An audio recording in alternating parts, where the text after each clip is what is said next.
Welcome everybody to the Existentialist Society in Melbourne, Australia. Existentialism is an umbrella term covering diverse and often conflicting schools of thought. Consequently, we are not agreed on who or what is an existentialist. We simply agree to disagree. I'm David Miller. I'm the Secretary of the Existentialist Society, and our guest speaker today is Tim Oseckas, and his topic is Peter Wessel, Zapffe, Norwegian Existentialist. Over to you, Tim. Okay, thank you for having me, David, and thank you everyone else for joining in this meeting. I am today going to talk about Peter Wessel Zapffe, the Norwegian existentialist, and to do that I'm going to be reading through an essay that he wrote back in 1933, translated as The Last Messiah. That will be an introduction to his existential philosophy. But first I just want to do a quick brief introduction into who Zapffe was. So he was born in 1899 in the Arctic city of Tromsø in Norway. He did initially study law at the University of Oslo, and then he, after several years working as a lawyer, he returned to the University of Oslo to study literature, and he ended up obtaining a PhD in philosophy. He did marry twice, and he didn't have any children, which will be reflected in the essay that he wrote. So apart from being a philosopher and working as a lawyer, he was a well-known rock climber and mountaineer in Norway, also a prolific photographer. Around 5,000 of his photographs have been archived at the National Library of Norway. He was also an artist, a writer, a religion critic, and an atheist, and in fact an anti-theist, so he was opposed to the idea of God. Zapffe was also a humorist, and is probably most well-known for a famous book that he wrote about northern Norwegian humor. And he was also a conservationist and inspired the early Norwegian deep ecologists, including Arne Næss. I don't know if anyone's heard of Arne Næss before. His collected works were published by Pax as 10 volumes in 2015. And as far as I know at this stage, some of the essays from some of those books are currently being translated into English. So we should have some more work from Zapffe to read in the English-speaking world soon. He did die in Asker in 1990 at the age of 90, and he's buried with his wife Berit in Asker Cemetery, which I did get to visit when I visited Norway in 2018. I did a bit of a Zapffe pilgrimage and got to visit quite a few different sites, including his childhood home and a few other places.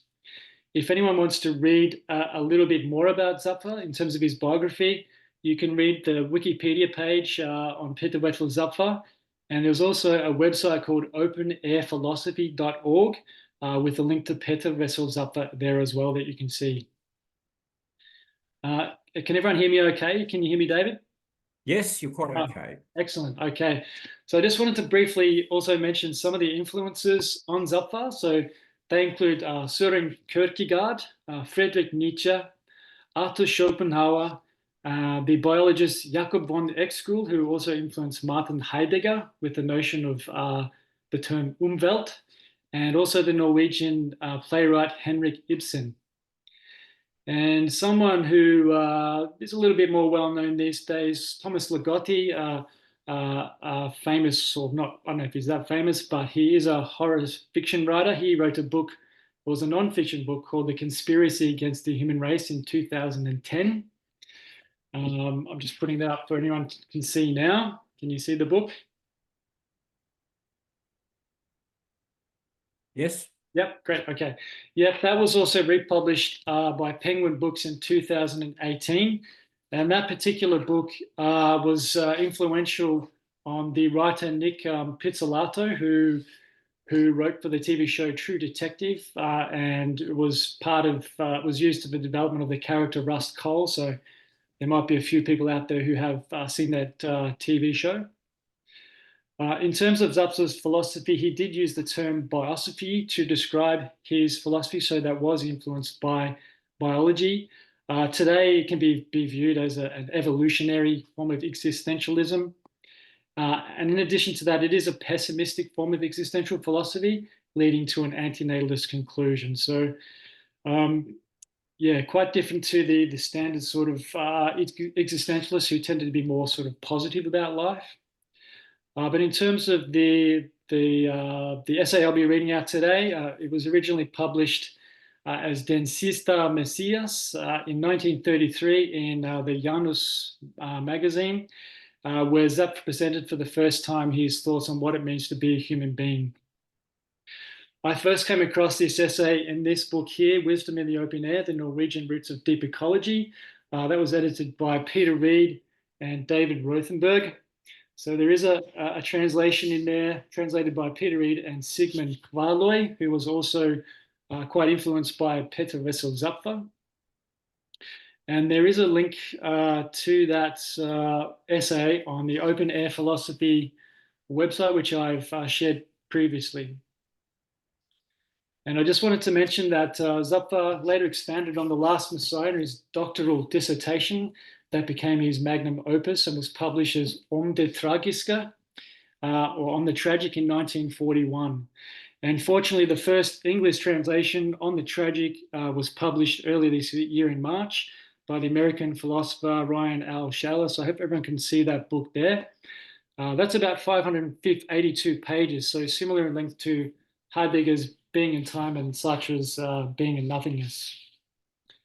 And before I go on to read the essay, I just want to make a note about the last Messiah.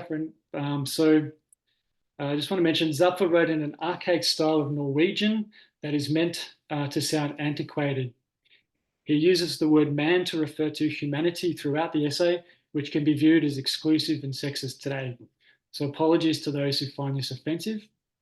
The essay also contains mental health themes, including references to anxiety, depression, and suicide. And the essay is in 5 parts and takes approximately 30 minutes to read.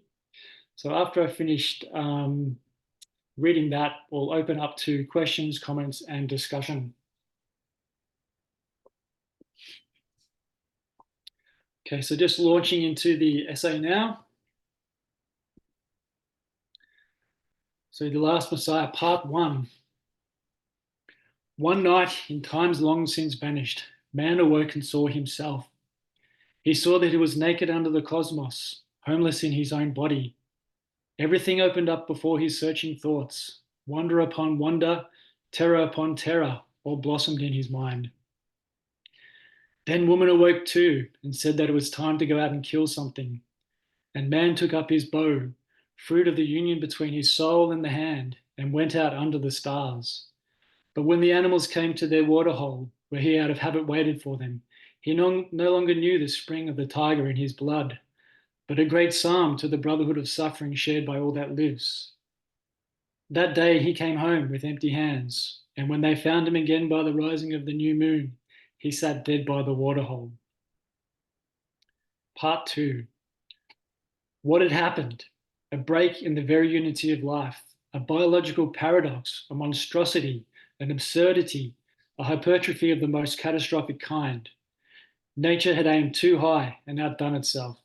A species had been too heavily armed. Its genius made it not only omnipotent over the outer world, but equally dangerous for itself. Its weapon was like a sword without hilt or crossguard, a two-edged blade that could cleave through anything. But whoever used the sword had to grip it by its blade and turn one of its edges against himself. In spite of its new eyes, mankind still had its roots in base matter. Its soul was woven into matter and subject to its blind laws. But at the same time, man could scrutinize matter as though it were a stranger. He could compare himself with other phenomena, uncover and categorize his own vital processes. He came to nature as an unbidden guest. Now in vain he extends his arms and prays to be united with that which created him. Nature no longer answers. It made a miracle with man, but has refused to acknowledge him since. Man has lost his citizenship in the universe. He is eaten from the tree of knowledge and has been banished from paradise. He is powerful in his world, but he curses his power because he has brought it with his soul's harmony, his innocence, his comfort in life's embrace. He stands there with his visions, betrayed by the universe, in bewilderment and angst. Animals too know angst under the roll of thunder and the claw of the lion. But man feels angst for life itself, indeed for his own being. Life, for animals, it is to feel the play of forces of rut and play and hunger, and at the last to bow before necessity. Suffering in an animal is limited to itself. For men, it builds up itself up and spilled out into angst for the world and for life. From the moment the child embarks on his journey down the river of life, the roar of death's waterfall fills the valley, always nearer and nearer. It gnaws at the child's happiness. Man looks out over the earth and it breathes like a great lung. When it exhales, delicate and graceful life teems out of its pores, and all the creatures stretch out their arms to the sun. But when it takes in its breath, a rustle of fragile spirits breaking sweeps through the multitudes, and their corpses lash the ground like showers of hail. Nor did man only see the number of his own days, but graveyards were exhumed to his view, and the cries of grotesquely decomposed cadavers, the anguish of sunken millennia beat against him. Motherhood's dreams gone again to earth.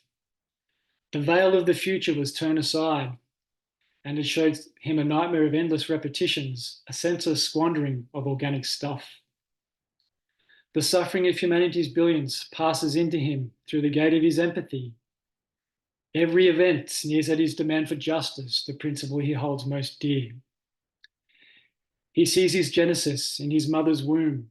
He holds out his hand and sees that it has 5 branches. Where does this first 5 come from? And what does it have to do with his soul?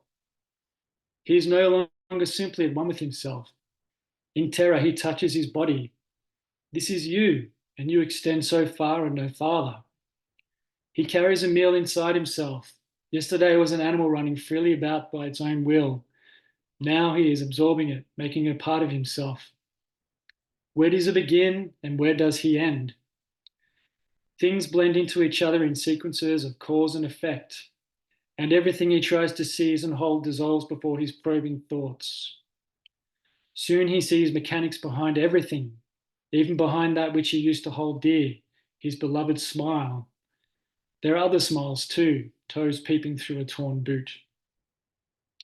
At least the nature of things is only his own nature. Nothing exists but himself. Every road winds back to himself. The world is but a ghostly echo of his own voice. He leaps up with a shriek and wants to vomit himself onto the earth, together with his foul meal. He feels insanity approaching and tries to kill himself before he loses the power to do even that. But as he stands an instant away from death, he sees the essence of death as well, and the cosmic significance of the step he was about to take. His creative imagination shapes new, terrifying possibilities behind death's door, and he understands that there is no escape even in death. Now at last he can begin to understand the outlines of his cosmic situation. He is the universe's helpless prisoner. He is kept so that he can be condemned to nameless possibilities. From that moment on, he finds himself in a state of chronic panic. Such cosmic panic is basic to every human mind. This species in this light seems predestined to destruction, since any effort to preserve and continue life is crippled when one's undivided attention and energy is required to stave off the catastrophic pressure of one's inner being. That a species thus becomes unfit for life by reason of an overdevelopment of a single faculty is a tragedy that has befallen not only man. Some contend, for example, that a certain species of deer once walked the earth but was rendered extinct by a set of antlers that had become far too large. Mutations, after all, are blind, thrown into life without a thought to their viability in the environment. When one is depressed and anxious, the human mind is like such antlers, which in all their magnificent glory crush their bearer slowly to the ground. Part 3. Why then was the human race not wiped out long ago in great raging epidemics of insanity? Why are there so few individuals who succumb to the pressure of life because their acuity reveals to them more than they can bear? A consideration of the spiritual history and present state of our species suggests the following answer. most people manage to save themselves by artificially paring down their consciousness. Had the great antlered elk from time to time managed to break off the outermost prongs of its magnificent headgear, it might have trod the earth a bit longer, in feverish, continual agony, true, but also in betrayal of its essence, its central characteristics. For from the hands of the Creator, it had received the commission to be the horn standard bearer above all the beasts of the field. What it won in continued existence, it would have lost in meaning, in existential pride. It would have been a life without hope, a march not toward confirmation of its essence, but past confirmation's ruins, a self-destructive race against the sacred will of its blood. The goal of life and life's own annihilation is common to both the giant elk and the human race. It is their tragic paradox. Faithful to its own essence, the last Cervus giganticus bore the standard of its species to the bitter end. Man saves himself and continues. Ironically, man's survival is made possible by a more or less conscious suppression of his hazardous surplus of consciousness. This suppression is, for all intents and purposes, continuous. It goes on as long as we are awake and active and becomes a condition for social adjustment and what is popularly called healthy and normal behavior. Today's psychiatry operates under the assumption that this health and adjustment is the highest goal one can aspire to. Depression, angst, a refusal to eat, and so forth are taken without exception to be marks of a pathological condition and are treated accordingly. In many cases, however, these phenomena are indications of a deeper, more immediate experience of what life is all about, bitter fruits of the genius of the mind or emotion, which is at the root of every anti-biological tendency. It is not the soul that is ill, but its defense mechanism that either fails or is abjured because it is considered correctly as a betrayal of man's most potent gift. All life before our eyes is from its innermost depths to its outermost rim spun through and through with a crisscrossing net of suppression mechanisms, and we can trace their threads in the most trivial aspects of daily life.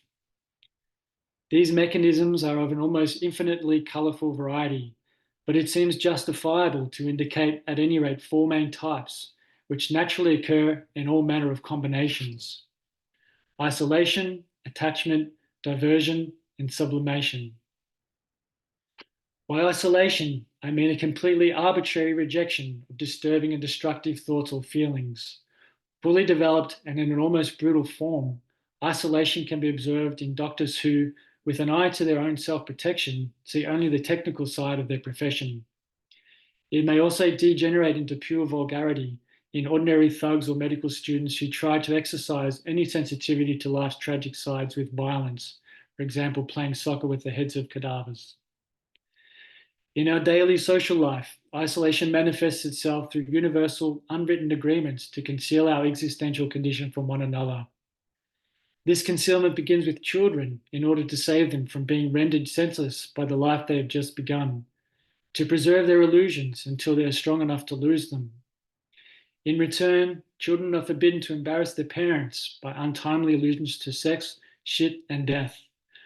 Among adults, there are rules about proper behavior, and we see them quite plainly when a man who cries in the streets is taken away by the police. The mechanism of attachment is also at work from early childhood, where parents, home, and neighbourhood are taken for granted by the child and give him a sense of security. This embracing ring of secure experiences are the first and perhaps most successful protection against the cosmos we come to know throughout the rest of our lives. And in these experiences lies an explanation of the much discussed phenomenon, infantile bonding. Whether these bonds are also sexual is immaterial in this light. When the child discovers in later life that even these secure attachments are just as accidental and fleeting as any other, he experiences a crisis of bewilderment and anxiety and quickly looks for new attachments. For example, next fall I'm off to college. If for some reason the new attachment does not take, the crisis can become either life-threatening or develop into what I call attachment paralysis. One clings to one's dead values and tries to hide from oneself and from others their inadequacy and one's own spiritual bankruptcy. The result is permanent insecurity, feelings of inferiority, overcompensation, nervousness.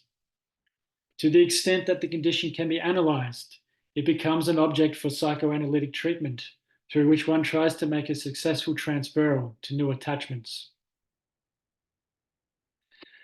Attachment can be seen as an attempt to establish fixed points in or a wall around the shifting chaos of consciousness.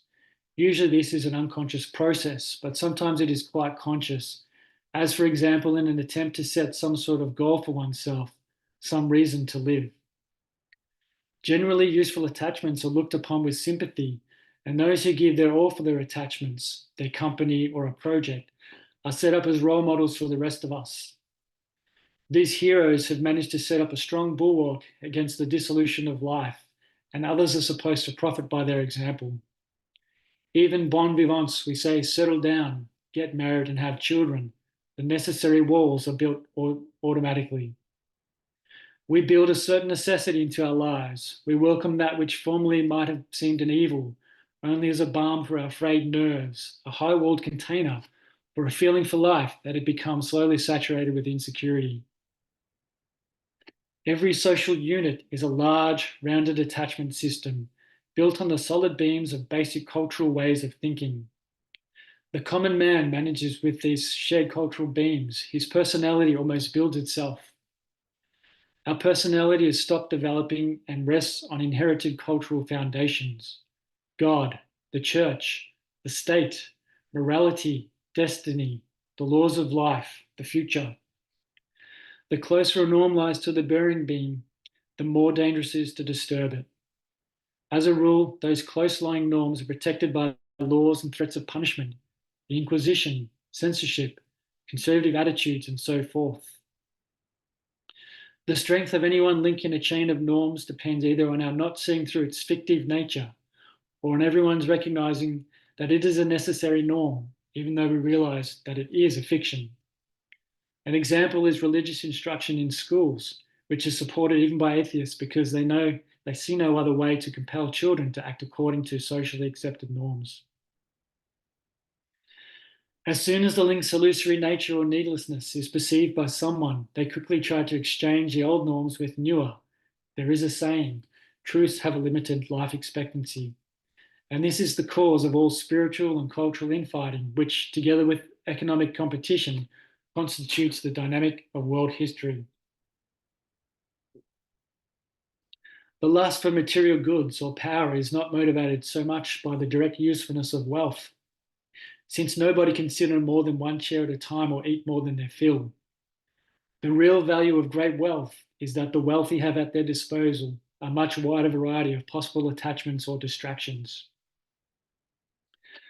For both individual and collective attachments, a break in the norm chain precipitates a crisis that is ever more serious the closer the break is to fundamental social norms.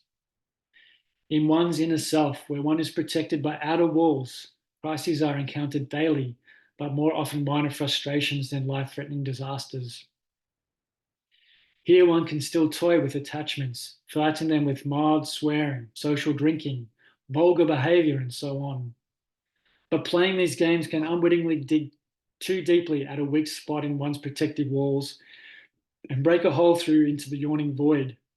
The situation can change in the blink of an eye, from a light-hearted caper to a dance of death. The terror of existence stares us in the face, and we realize with a staggering gasp that our minds hang suspended by a web of their own making, and that the abyss of hell gapes below. The most basic beam supporting our culture can only really be changed without causing a major social spasm and a threat of total social dissolution, as during a reformation or a revolution. At such times, the individual is thrown back upon his own resources. He must develop his own attachments, and there are few who can manage that. Depression, riotous living, and suicide are the result, as was the case for German officers during the First World War. Another weakness in the system is that one must use very different defenses to confound the variety of dangers on all fronts. Each of these bulwarks comes with its own logical superstructure, and the unfortunate result is that conflicts between incommensurable sets of values inevitably arise. The superstructures collide, and despair seeps in through the resulting cracks. Then one can be possessed of a wanton destructiveness, a lust to dismember the entire self-support system, and in gleeful terror, try to sweep away the whole mess. The terror is due to the loss of all comforting norms. The glee comes from the resulting purposeless identification and harmony with the deepest acknowledgement of our being, its biological transience, its tendency towards death. We love our attachments because they save us, but we hate them too because they hinder our sense of freedom. So when we feel strong enough, it is a pleasure to come together and bury some anachronistic value to the funerary chime of church bells. Material objects are useful object symbols here, and these ceremonies are sometimes called expressions of radicalism. When someone has slain all the attachments he could lay eyes on, he calls himself a liberated man. Diversion is a third popular defense mechanism.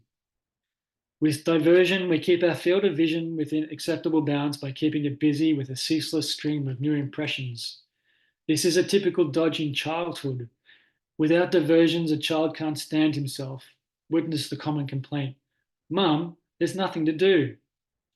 A little English girl I met while she was visiting relatives in Norway used to come constantly in from her room and ask, "What's going on?" Babysitters become virtuosos at diversion. "Look, child, see, they're painting the castle." The phenomena is too well known to require further illustration. Diversion is the whole lifestyle of high society. It can be compared to an airplane built of the earth, but able, with self-contained energy, to hold itself in the air as long as the energy is maintained. It must always be moving forward because the air can only support it for an instant. The pilot can become lazy and secure from habit, but once the engine misfires, the crisis becomes acute.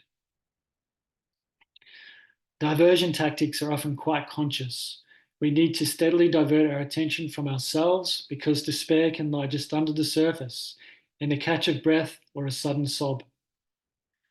When all possible diversions are exhausted, we end up in a kind of spleen or peevishness. This ranges from a mild sulk to a lethal depression. Women, as a rule, seem to be more at peace with their existential situation and are more likely to calm their anxieties through diversion. In fact, a central aspect of punishment by imprisonment is that the most opportunities for diversion are denied the prisoner, and there being few other means for protecting oneself against angst, prisoners are for the most part constantly on the brink of utter despair. Any measures he can find to stave off his despair are justified in an attempt to preserve life itself. Or the moment he experiences his soul alone in the universe, there is nothing else to see but the categorical impossibility of existence. Pure, unadulterated despair, life panic will probably never come to fullness since defense mechanisms are complex, automatic, and to some extent constantly operating. But the no man's landing proximity to despair can also be a kind of death zone, and in them life can continue only under great duress. Death always offers a way out, despite the phantoms that are supposed to lurk behind it. And since the way one feels about death changes with the circumstances, it can even come to be seen a welcome escape from the life in the death zone. Some people manage, in fact, to build up a proper death, ringing elegies, a glorious last stand, the whole bit, as a final diversion, so there really can be fates worse than death. Newspapers with their gentle obituaries are in this case a mechanism for social suppression for a change, since they always manage to find a soothing explanation for the death that was really due to despair. For example, it is thought that the deceased took his own life because of the sudden fall in the price of wheat on the commodities market. When a man kills himself in despair, it is an entirely natural death resulting from spiritual causes. The modern barbarity of trying to save face for the deceased is then a horrible misunderstanding of the nature of existence. Few people can survive arbitrary, meaningless changes in their situation, whether it be a change of jobs, a change in their social life, or a change in the way they relax. Most spiritually developed people demand that these changes have a sort of continuity, direction, or progression. For them, No situation can be ultimately satisfying. They must always go a step further, gathering new information, pursuing a career, and so on. These people suffer from an ineradicable yearning to overstep limits, to demand more and more from life, a restless ambition that is never satisfied. When one's previous goal is reached, it becomes only a step to some higher goal. The goal itself, in fact, is immaterial. It is the yearning itself that is important. The absolute height of one's goal is less important than how much higher it is from where one momentarily finds oneself. It is the marginal degree of yearning that counts. The promotion from private to corporal is often more important than from lieutenant to general. Accordingly, this law of marginally increasing demands destroys any hope that progress will be satisfying. There is no end to the progress. Human yearning then means not just longing after something, but also longing to be saved from something, wherever we are at the moment. And if we use save or salvation in its religious sense, it becomes clear that this is precisely what characterizes the religious experience. Nobody has ever managed to explain what it is they are longing after in religion, but it is quite clear what they're trying to escape from. This earthly vale of tears, one's untenable existential situation. And if becoming aware of this situation is the greatest truth our souls can reach, it is also clear why religion is thought to be a fundamental need of human beings. In light of the above, however, the hope that there might be some ultimate confirmation for the existence of God seems utterly in vain. With the fourth defense mechanism, sublimation, the mode of operation is transformation rather than suppression. With creative talent or unshakable panache, one might be able to transform the very agonies of life into pleasant experiences. One takes on the evils of life with a positive attitude, which can then twist them into useful experiences. It seizes, for example, on their dramatic, heroic, lyric, or even comic aspects and thus dissolves the terror in them. Sublimation, though, only works as long as these evils have already lost their most bitter sting, or if one manages to sublimate them before despair sinks its fingers firmly into one's mind. Mountaineers, for example, take no pleasure in gazing into the nauseating abyss below them until they have reached a nice, solid belay. Only then can they relish their exposed situation. Writers of tragedy are another example. To write a tragedy, one must first free oneself from, betray, the essence of tragedy so that one can look at it in a calm, detached way, appreciating its ascetic qualities. In writing tragedy, one has the luxury of being able to dance from one situation to another and another, steadily worse. There is really no end to the heights the writer can reach. In a way, it is quite embarrassing. The author chases his ego through a countless variety of desperate situations, watching with glee as the situation gets worse and worse, glorying from a safe distance in the power of consciousness to destroy itself. This article, in fact, is a classic example of sublimation. Despite his perilous subject, the present writer is not suffering at all.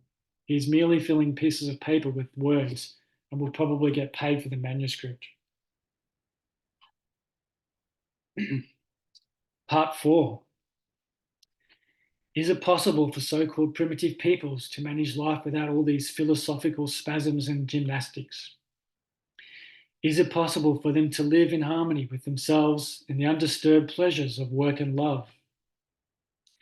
If these beings are to be called humans at all, I think the answer must be no. The most one could say about these children of nature is that they stand a bit nearer to the beautiful biological ideal than we urbanized folk. That we have managed to save ourselves in spite of our harrowing existence is mostly due to those sides of our nature that are hardly or appropriately developed. Our heretofore successful defense, of course, cannot create human life, only delay its extinction.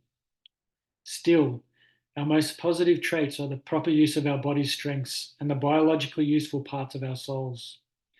And these traits must operate under stringent conditions, the limitations of our senses, the frailty of our bodies, and the energy-demanding task of keeping our bodies in one piece and our need for affection satisfied. And it is just these conditions, the narrow range of possibilities for happiness, that are so crassly flouted by our modern growing civilization, its technology, and its standardization. And since a large part of our best biological talents are superfluous in the modern, complicated technological game we play with the environment, we are victims of increasing spiritual unemployment. The value of technological advances for human life must therefore be evaluated according to their ability to afford us increasing spiritual activity, without at the same time destroying the nature that gives us the opportunity to practice these activities. The limits of proper technological development are unclear, but I would venture that the earliest flint scrapers were a good discovery. Every single other technological innovation has had more value to the inventor himself than to anyone else. They represent grand and ruthless larceny from the possibility for others' experiences and should be punished with the most stringent penalties if they are made public against the better judgment of an institution established to evaluate them. One crime among many of this sort is the use of aircraft to map unknown areas. In one fell swoop, the tremendously rich possibilities for others' experiences are destroyed, experiences that could have been held in trust for the common interest, such that everyone could have had the joy of discovering his own efforts. The global fever of life is at the moment characterized by the continual impoverishment of the possibility of spiritually developing experiences. The absence of biological and natural possibilities for fulfilling experience is evidenced by the mass flight to diversions, amusements, competitive sport, radio, the rhythm of the times. Attachments are in a bad way. All the inherited cultural attachments have been shot full of holes by criticism and dread. Anxiety, bewilderment, and despair pours in through the same holes. Communism and psychoanalysis, as different as they are in other respects, both try to construct new versions of the old defense mechanism, with violence and cunning respectively, to make people useful by cutting down their surplus of insight into life's precariousness. Both of these methods are uncannily logical, but even these attempts will be, in the end, unsuccessful. A purposeful degeneration to a practically useful lower level of consciousness might save the race for a short time, but human nature being what it is, we could not find lasting peace in such a resignation or in any resignation. Part 5. If we follow this train of thought through to the bitter end, the conclusion is inescapable. As long as humankind blunders along under the dire misconception that we are biologically preordained to conquer the earth, no alleviation of our angst for life is possible. As the number of people on earth grows, the spiritual atmosphere will become tighter, and defense mechanisms will have to become ever more brutal. And we will continue to dream of salvation, redemption, and a new Messiah. But after many saviors have been nailed to trees and stoned to death in the marketplace, then the last Messiah will appear. A man will come forth who before all other men has dared to strip his soul naked and give himself wholly over to our most profound questioning, even to the idea of annihilation. A man who has grasped life in its cosmic context and whose agony is the agony of the world. But such a rising wail will assail him from all the people of the earth, crying for his thousandfold execution. When his voice blankets the earth like a shroud, and his peculiar message is heard for the first and last time. The life on many worlds is like a rushing river, but the life on this world is like a stagnant puddle and a backwater. The mark of annihilation is written on thy brow. How long will you mill about on the edge? But there is one victory and one crown, and one salvation and one answer. Know thyselves, be unfruitful, and let there be peace on earth after thy passing. And when he has spoken these words, they will fall upon him with midwives and wet nurses at their head, and they will bury him under their fingernails. He is the last Messiah. From father to son, from son after father, he is descended from the archer at the waterhole. So that concludes the essay there. So I think it's time now to open up for questions, comments, any discussion. Well, thank you, Tim Oseckas, for your presentation on Peter Wessel's Zapffe, the Norwegian existentialist. Now, before we throw the meeting open to questions, comments, and discussion with Tim, I have a couple of announcements. The first of which is that our next Existentialist Society lecture will take place in 1 month's time, at the same time as we are now, Saturday, the 5th of October. That's if you're on the east coast of Australia, the Friday evening in North America. And Dr. Russell Blackford from Newcastle University will be speaking on how we became post-liberal, the rise and fall of toleration. I'll read that again. How we became post-liberal, the rise and fall of toleration. And that's Dr. Russell Blackford for the Existentialist Society lecture in 1 month's time. The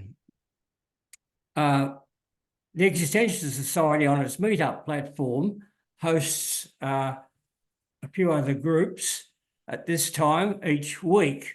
So if you want to have a look at what these coming events are, I'll put the link to the Existentialist Society's meetup page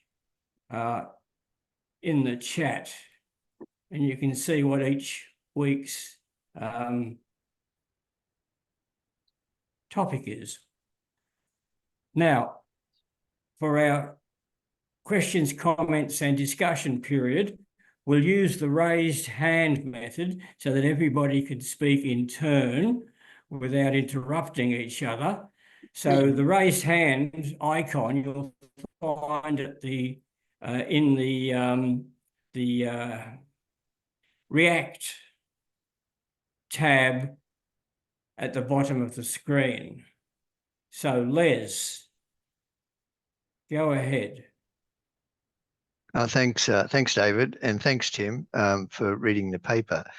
Just to crystallise Zapffe's message and turning it on its head. So what do you think for Zapffe would actually make our lives meaningful, purposeful, take away the existential dread? Is it us not be biological creatures, or is it that we can live forever? So in a nutshell, what is it that would take away, rationally take away the existential dread?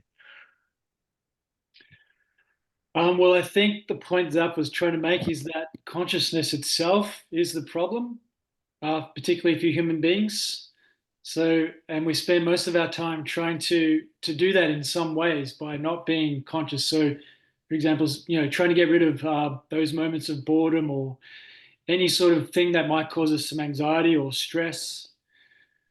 So I think basically, we spend most of our time trying to eliminate that consciousness, which is impossible, which is why at the end of the essay suggests that we should basically head towards extinction by refusing to procreate. So just picking up that point, if consciousness is the problem, I presume it's consciousness of something. So I take it it's not just consciousness per se, it's consciousness of something. If I'm right in that, then what is it? What is it consciousness of that is the problem for Zapffe? Oh, my sense is that it's the consciousness of the human predicament in the universe, which leads to the angst and the cosmic panic that he spoke of. So it's been thrown into the situation, to use a term from Heidegger, and sort of thinking, well, now what? So there's, we basically are always trying to solve problems. Consciousness is the original problem maker. So that's how I see it anyway. So we're always looking for ways to try and solve new problems that come along. And those problems for us stem from being conscious beings who are trying to find our way in the universe. Thanks, Tim. No worries. Thank you. DLJ, your turn. Yeah, thanks, Tim. That came across as poetry as much as it did philosophy. I Yeah. appreciate poetry, so I'm cool with that. Sound issues at my end, so it was bits and pieces were missing. So I just want to clarify two bits. Sure. The beginning of the poem is the way I see it. I missed why the hunter came back empty-handed. So probably a crucial part. But Yeah. Do you want me to read that bit for you again? if you wouldn't mind. And the second bit is, I think it was the end of part 4. It was something and psychotherapy use, and I'm sorry, probably get this quote wrong, but to me it heard like something and psychotherapy use violence and manipulation respectively. And what was the something? Oh, okay. Yeah, I'll try and find that for you as well. That's great. The first, to answer the first section you mentioned, it says, yeah, but when the animals came to their water hole, where he out of habit waited for them, he no longer knew the spring of the tiger in his blood, but a great psalm to the brotherhood of suffering shared by all that lives. That day he came home with empty hands, and when they found him again by the rising of the new moon, he sat dead by the water hole. So I think that's what that's suggesting there, is that due to his empathy for the suffering of those animals he was intending to kill, he couldn't do that anymore. So he basically starved to death. Okay, thank you for that. Yeah. And the next bit, I think it was near the end of part 4. Yeah, I'm just Something in psychotherapy. I missed the something. Yep. Was it violence and manipulation? Something like that. Sorry to everybody else for my deafness. That's okay. Yeah, so communism and psychoanalysis, as different as they are in other respects, both try to construct new versions of the old defense mechanism with violence and cunning, respectively, to make people useful by cutting down their surplus of insight into life's precariousness. Okay, thank you. That makes a lot more sense to me. Cheers. That's okay. Yeah. Well, we don't seem to have anyone wanting to ask a question or make a comment. Oh, there's Roger. Go ahead, Roger. Hello, I'm in Florida of the United States. Was a philosophy student, and I made a comment here in the chat.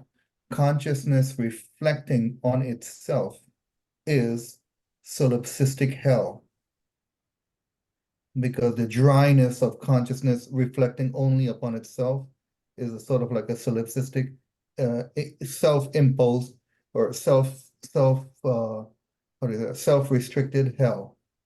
But consciousness turned to others is a relief to the misery if the attitude is love.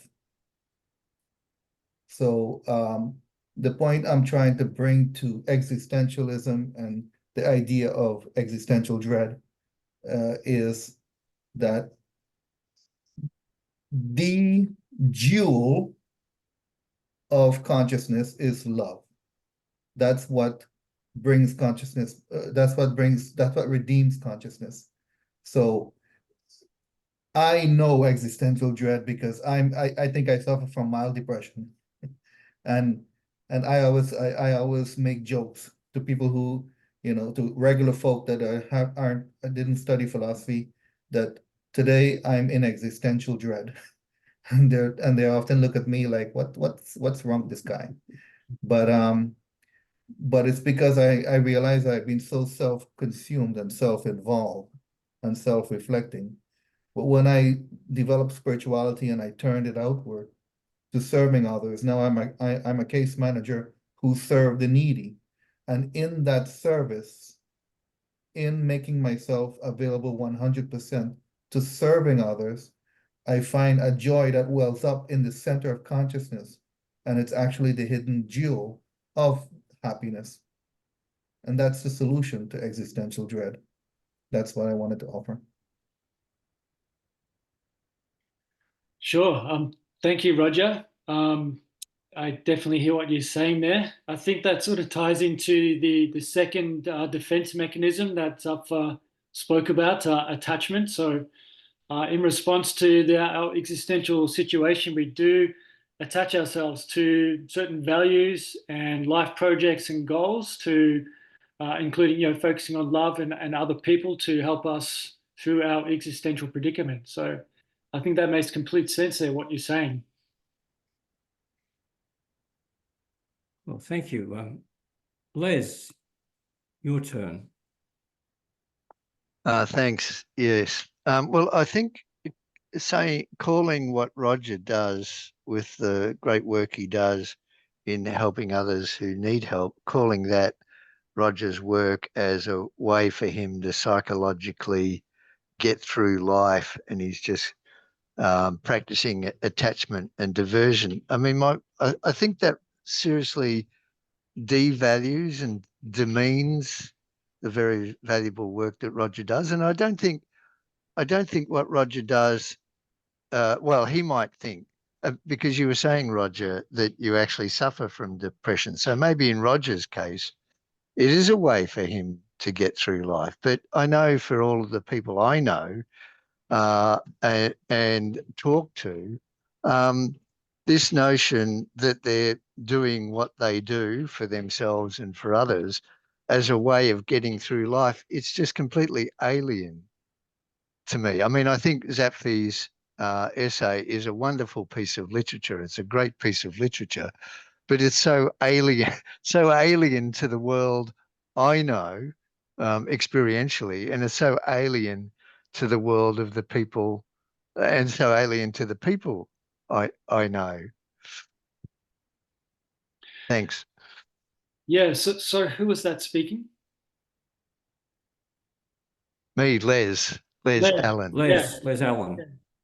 Yeah, I can see what you're saying there, Les, and I think, yeah, I think one of the points that Zapffe makes in the essay is that a lot of these things are automatically, and they come from childhood. So we come into cultures, we come into societies where roles are there set up for us, and I guess with our empathy as well, we feel for others and their situation. So we do tend to try and reach out to try and alleviate their suffering as well. So I think while we're here, it does make sense to do that, and it does in some ways stop us reflecting on ourselves and our own existential situation by helping by bringing the focus onto others. Right. Thank you. Stephen, go ahead.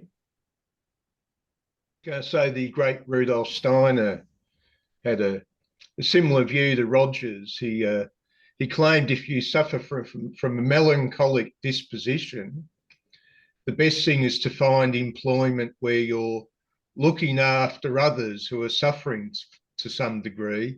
And then surrounded by suffering, the melancholy feels that their position is utterly justified. And it's this inner sense of justification in their melancholy which produces a happier feeling. Just thought I'll add that in. Thank you. Yes. Tim, did you? Yep. I think that makes sense. It does bring us the focus off ourselves and our own feelings, particularly negative feelings like melancholia, to make us feel good about helping others. And yeah, I think, yeah, when we talk about these defense mechanisms in different ways that they may interact, it can certainly help draw us away from that melancholia. Yeah. Thank you. James, your turn. Yeah, that's thank you for the lecture. Very interesting about this point of view, which is really a kind of in contrast or really different from some existentialists, other existentialists, like if you want to call Heidegger existentialists or and Camus definitely has that certain point of view that is more positive, and Sartre even, that they find something of value in this kind of existentialism that is different from from this point of view that you just gave us. So what makes this point of view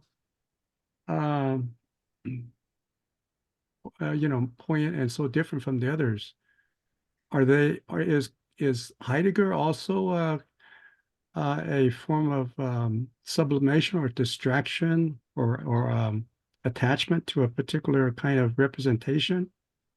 Or is Camus kind of embracing of the of life itself as a kind of meaningless, pushing a rock up the hill and then doing it over again as a kind of a positive act? And Sartre as a kind of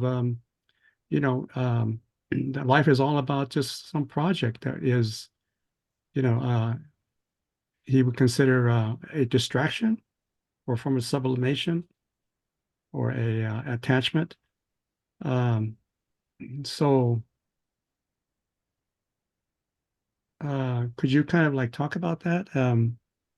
Yeah, I'll try to, James. So I think you did mention Camus there, and I was straight away thinking about the myth of Sisyphus there.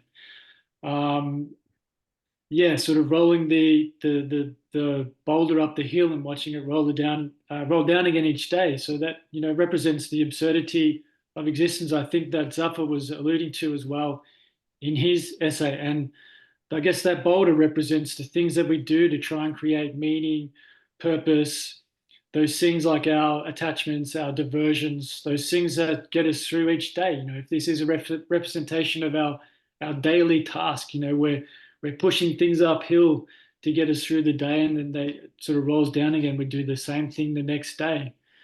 And I think, yeah, you mentioned sublimation as well. There's certainly a lot of effort that goes into pushing a big boulder up a hill. So for some people, they do find that meaning through suffering, and they sublimate those struggles in particular to try and create some sort of project or meaning or purpose. In terms of Heidegger's philosophy, I think he obviously talked about being thrown into existence and being towards death and being with others and all those kinds of things. I think there's a relationship there as well. And I think Zapffe recognizes that we are thrown into a situation, but also that we are trying to make sense of that in some way as aware and conscious beings. And I think the main difference, in particular with Sartre as well, is that a lot of the existentialists or people who are considered existentialists, they tend to view existence in a positive way. Whereas I think one of the reasons I wanted to bring up Zapffe was that as a pessimist, he saw that existence was a negative thing for human beings in particular. But also he recognized in the essay that existence wasn't so great for other animals either, in terms of him recognizing their suffering, the brotherhood of suffering between all that exists. So, and I think that creates, in some ways, a sense of morals and ethics when we can sort of have that empathy for the situation of others. Thank you. Roger, go ahead. An existentialist is like a hypochondriac that takes joy in the mechanisms of using the thermometer and the contemplation of diseases and all the little forms to give themselves. A hypochondriac is actually happy in their sick misery. And so an existentialist is simply a philosophical hypochondriac that's just focused on the illness of their solipsistic health, of turning inward in them on their consciousness. When you turn inward, all you experience is dryness and emptiness. I like to use this image behind me as a way of representing that my perspective is about a spiritual perspective where fundamental reality is joyful. Truth is joyful and loving. And we are cut off from that when we turn inward. Only when we turn outward do we actually experience reality, which is joy and love. And so you can either divert yourself for a while as a philosophical hypochondriac existentialist, or you can turn outward and find truth and joy. That's just a little how do I say, a little tease. Yeah. Thank you. Thank you, Roger. Yeah, I think Zapffe certainly, could see the benefits of why people would do these things, and I think he wasn't, as an existentialist, he wasn't so always focused inwards. Throughout the essay, there's reference there to him, thinking about those who have existed in the past, the anguish of sunken millennia, and those who will be, brought into existence in the future, and they're the problems that they will face as well. So. And also, again, just coming back to the other animals at the waterhole, he recognized that outside of him, not just within him, there were problems for others. So I don't think he in particular was just so focused on himself and his own situation, but could see that others were in similar situated places. Thank you. James, go ahead.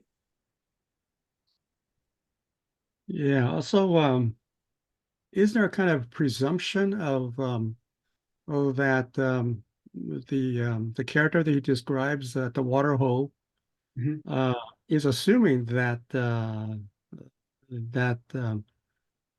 life of other animals and vegetables suffer by their being by their being able to by their being killed in order for us to survive, because other animals also kill and cause death in order to survive. And it isn't that there's a presumption that somehow that kind of suffering is meaningless, because the hunter kills in order to feed not just himself but his family and his community, right?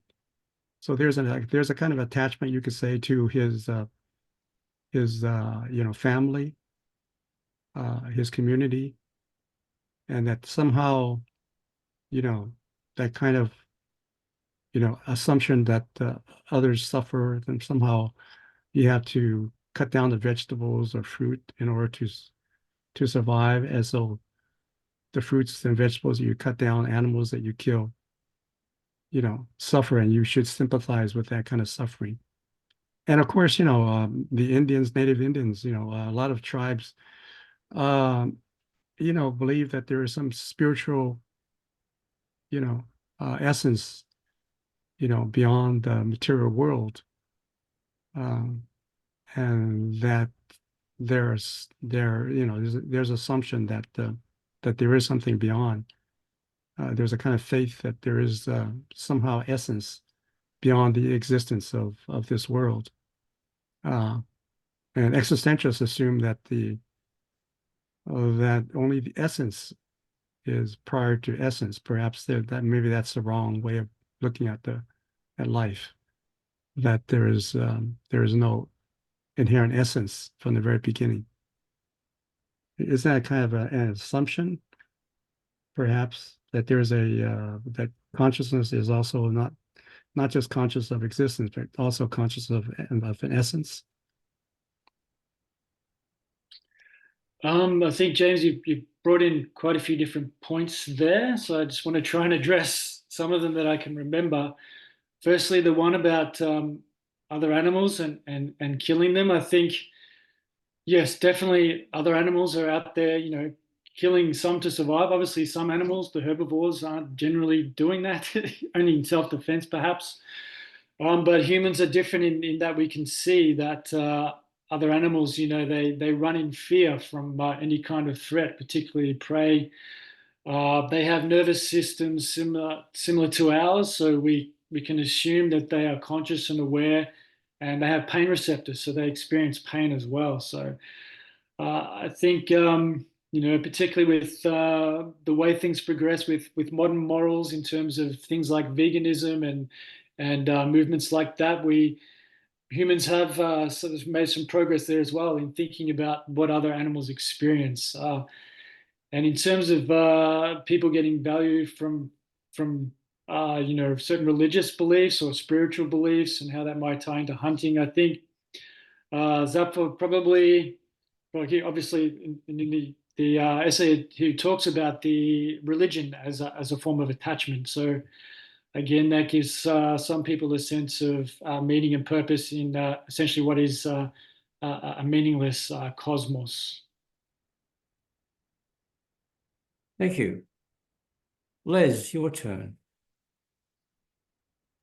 Thanks. Yeah, Zapfe's paper is interesting because it really raises the question of who has the real pathology, who has the real irrationality. Is it the pessimistic existentialists like Zapffe, or is it everyone else? So it's kind of like accusation and counter-accusation. So the therapists, psychoanalysts think that the people who are suffering the Zapffe type of depression and alienation, they're the ones who need curing. And Zapfe's saying, oh, no, it's you are the ones who need curing. So it's really interesting then to bring to bear some empirical evidence to decide either way.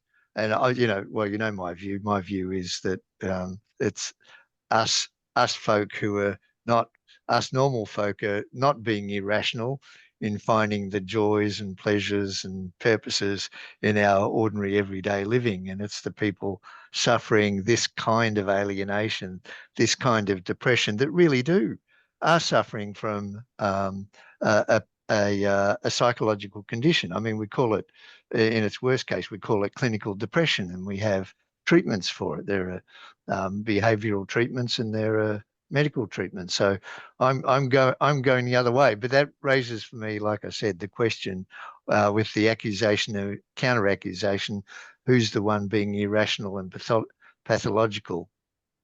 Yeah, that's the interesting question it raises. sure. Thank you, Les. I don't know, not sure if you're familiar with the term depressive realism, but there was a study done. I can't remember all the details, but there was a study done some years ago where they've discovered, or they found through their results, that people with mild to moderate depression have a more realistic perception of reality than those who don't. So, for example, those who have an optimism bias tend to live with rose-colored glasses. So they see existence in a way that is not in line with reality, which I think is what Zapffe was trying to point out in his essay. And it's one of the things that attracted me to the essay in the beginning, was that I found that he had a profound insight into human existence, and that we spend most of our time trying to find ways to put on the rose-colored glasses to stop us looking at the reality of what happens to us, when we come into existence, what happens to others once they come into existence. And it kind of feeds into what he was saying at the end of the essay about, being infertile and stopping this sort of Ponzi scheme, if you like, from continuing. And it's making me think of another existential philosopher. I don't know if you've heard of David Benatar. He wrote a book called Better Never to Have Been: The Harm of Coming into Existence. And in that book, he refers to similar essentially defense mechanisms that prevent people from seeing or perceiving reality as it is. And I'll just mention too, I was recently in Sydney seeing David Benatar's presentation at the Festival of Dangerous Ideas. He did a presentation on the case for not having children, which sort of builds on some of those early ideas that Zapffe mentioned. Yeah, that's interesting. If I can just make a brief comment on the psychological studies, well, more than just psychological studies showing that people who have a mildly depressive have a more realistic view of their lives. It's interesting because it's not just quantifying the bad episodes and the good episodes in your life and in everyone's life. So you can add up the utilities, but you then have to apply the philosophical lens and say, look, here are the bad instances and the good instances in my life and everyone's life. Then there's a meta question then how do I frame that? how do I frame that? And that's a philosophical question. So I'd be interested to read some of those studies. I hadn't, it was mentioned to me some time ago. If you've got any references for those studies, that I'd be keen to have a look at them, Tim. Yeah, okay. I don't really have time to look them up at the moment, but if you look up Mm. depressive realism, I'm pretty sure the Wikipedia page will bring up details of those particular studies. Oh, great. I'll Yeah, look that up. Thanks, Tim. there was a psychologist, Colin Feltham. He also wrote a book on depressive realism, which I recommend. Going into a lot more detail, and he's come from a background in counseling psychotherapy, so he has an interesting perspective on that as well. Mm. Yeah, yeah. Oh, there's more to say on that, but I'll bring that up later. Thanks. That's okay. No worries. Thank you. Roger, your turn. Yes, hi. I shared one of my favorite quotes from Thus Spake Zarathustra. I am a railing alongside the torrent. Whoever is able to grasp me may grasp me. Your crutch, however, I am not. So it seems like in the creation of the Zarathustra, the Superman character, Nietzsche is actually responding to human existentialism, to the emptiness of human consciousness itself. He's providing a solution in the Superman. The idea of being absolutely bold and single-minded and heroic in your own way. Of course, some say that that was the source of Nazism, the idea of being bold and single-minded as a superior race. So it seems to me like if there is going to be a heroism for the existentialist, it will be a Zarathustra, and in the end, it will be a tyrant. So I think existentialism is a sickness in the sense of the dread part of it. It's a sickness.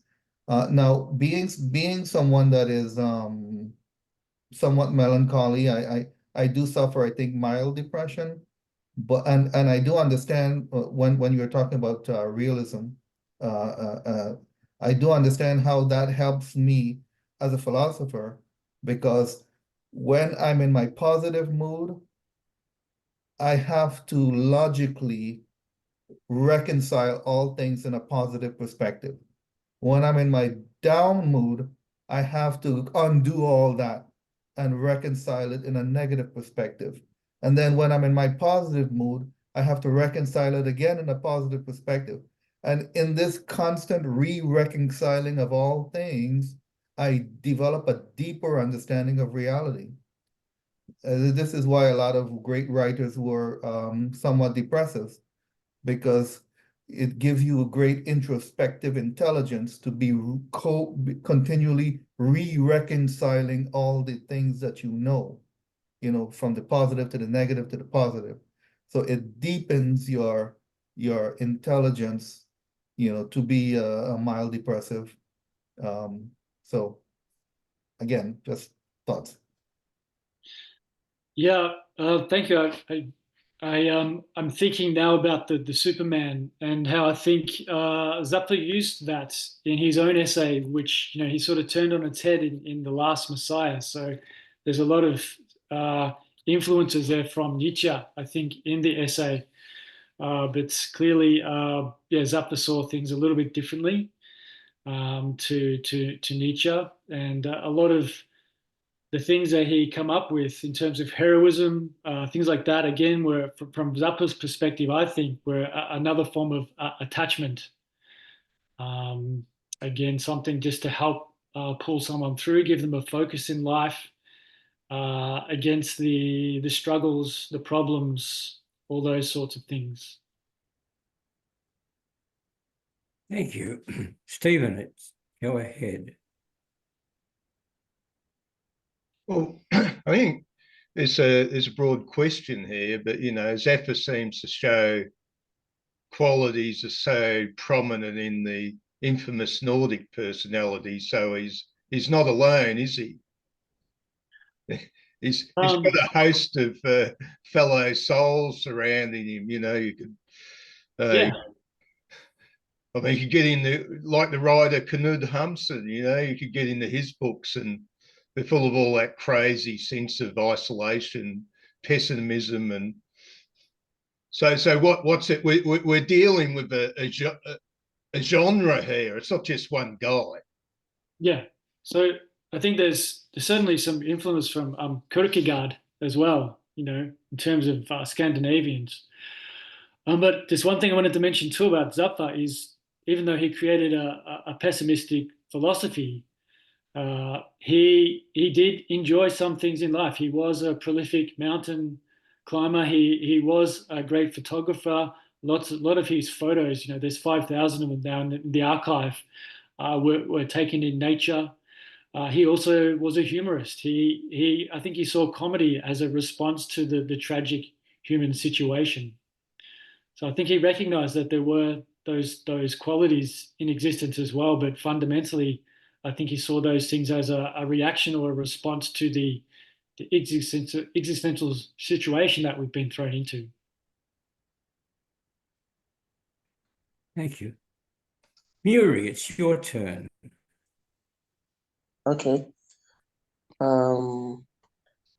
Thank you very much. Can you hear me? Yes? Oh, okay. Oh, thank you very much. Oh, thanks, Tim. No worries. I really enjoyed the presentation. Thank you. The essay captivated me from the first word to the last word. But I'm really curious about something.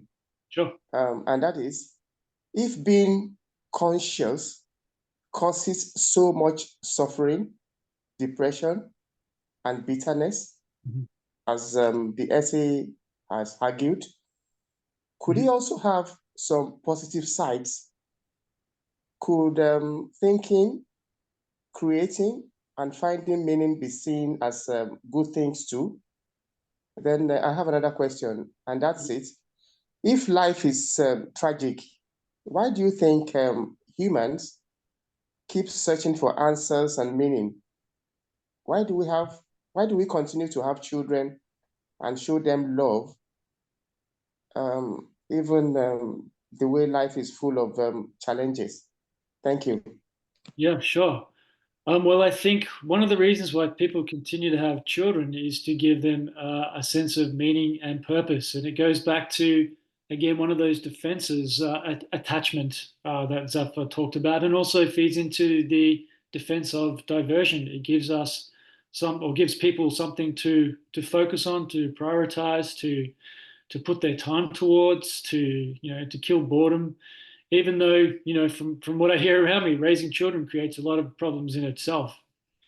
But again, in creating children, we forget that, in doing so, we're creating problems for somebody else. So, in a way, us as adults, we become side effects of our parents' desire for a child. So, they've got their wish, and then we are the side effects of their wish, and we have to continue to live with the problems that come up in our own existence.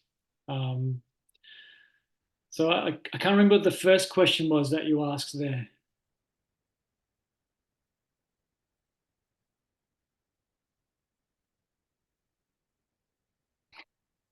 I'll get Muri, unmute. Okay, Go ahead, okay, I'm Muri. muted. Okay. what's the first All right, thank question? you. The first question I was trying to ask was that I said, I said, if being conscious causes so much suffering, depression, and bitterness, Yeah. as the essay has argued, could you also have some positive sides? Could thinking, creating, finding meaning also be seen as good things too? Yeah, well, I certainly think that's something that humans do try and do. We try and look for the positives, and I think in general, and probably going back to evolution in terms of survival, we do tend to have an optimistic bias. The survival of the fittest is a struggle, and people don't want to be sitting in that kind of situation of constant struggle. So we do look for things, joy, pleasure, all the positives in life to to help us to cope and to continue to exist. Because the alternative, is something that Zapffe talked about in the essay too, is suicide. And for a lot of people, there is a great fear of annihilation that's inbuilt into us in our genetics from evolution. So we're kind of in this between a rock and a hard place. So we do have to try and look for positives and meaning and purpose, even though in terms of the greater cosmic situation, there isn't any. Like humans are, in that sense, are no different to any other animal. We're born into existence and we die. Along the way, humans try to make sense of that and try and find some kind of meaning and purpose in any way. Like to me, that's some kind of survival mechanism that's in place, and it makes sense in terms of their biological evolution.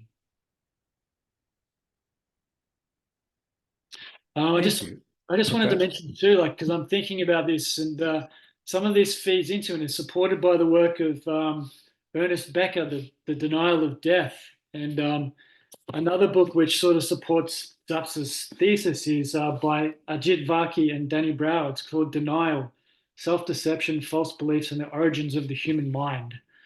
So if you get a chance to read this, it makes a lot more sense. These are biologists trying to use a scientific theory that goes back to humans, and it goes back to the start of Zapf's essay, where we have this Stone Age hunter who suddenly becomes aware of his situation in the cosmos, including the fact that he's going to die. So I think at some point in human evolution, when humans developed this consciousness of death, which other animals don't seem to have, they clearly have some kind of fear that something bad can happen to them, but they don't tend to know that, I'm born, I'm going to die. So this is some extra thing that humans carry in terms of the burden of consciousness, that, we're going to someday die, and not just die, but be annihilated. So in terms of, the denial of death, we create immortality projects, which, include many things like our careers, having children, passing on genes, that kind of stuff. So I think there is some support for Zapf's thesis from some of the other thinkers in the last, couple of decades or so. Thank you. James, your turn. Yeah, I was just wondering if you've read anything about this point of view as being influenced by Schopenhauer, because the idea of for Schopenhauer, this consciousness of the will leads him to a kind of pessimism. Yeah. Whereas for someone like Nietzsche, the consciousness of the will leads him to a more positive point of view. Yeah. At the same time, you could compare that to Buddhism, which is also a kind of consciousness of this kind of will, desire. But for Buddhists, they realize a kind of compassion, but it's not a pessimism. And I think that's interesting comparison between, this consciousness of will, desire, this kind of mindless, blind desire that results in a pessimistic view of life, as opposed to one that is conscious of the will and maybe at a deeper level, at a different from a different perspective, and is able to identify one's will, one's personal bodily will, with the will of all existence and all life. That is, more positive about life itself. I think it might be an interesting comparison if you could talk about that. Yeah, sure. Well, going back to Schopenhauer, which I think was certainly an influence on Zapf's thinking, in terms of the will that Schopenhauer talked about, into the metaphysical will, it can be seen as a force of evolution, that humans are driven by this constant sort of desire to seek satisfaction, which is always left unsatisfied. So that creates this ongoing burden. So humans continue to seek out things to be satisfied, and it's never achieved. So I think Zapffe just sort of thought that, well, why continue this will? Why should we continue what evolution has programmed into us to continue doing? Like, a lot of people see evolution as a good thing, but from this perspective, we can look at evolution in a way that isn't seen as something positive or good. And I think Nietzsche originally was on board with the pessimism of Schopenhauer, in his book, The Birth of Tragedy.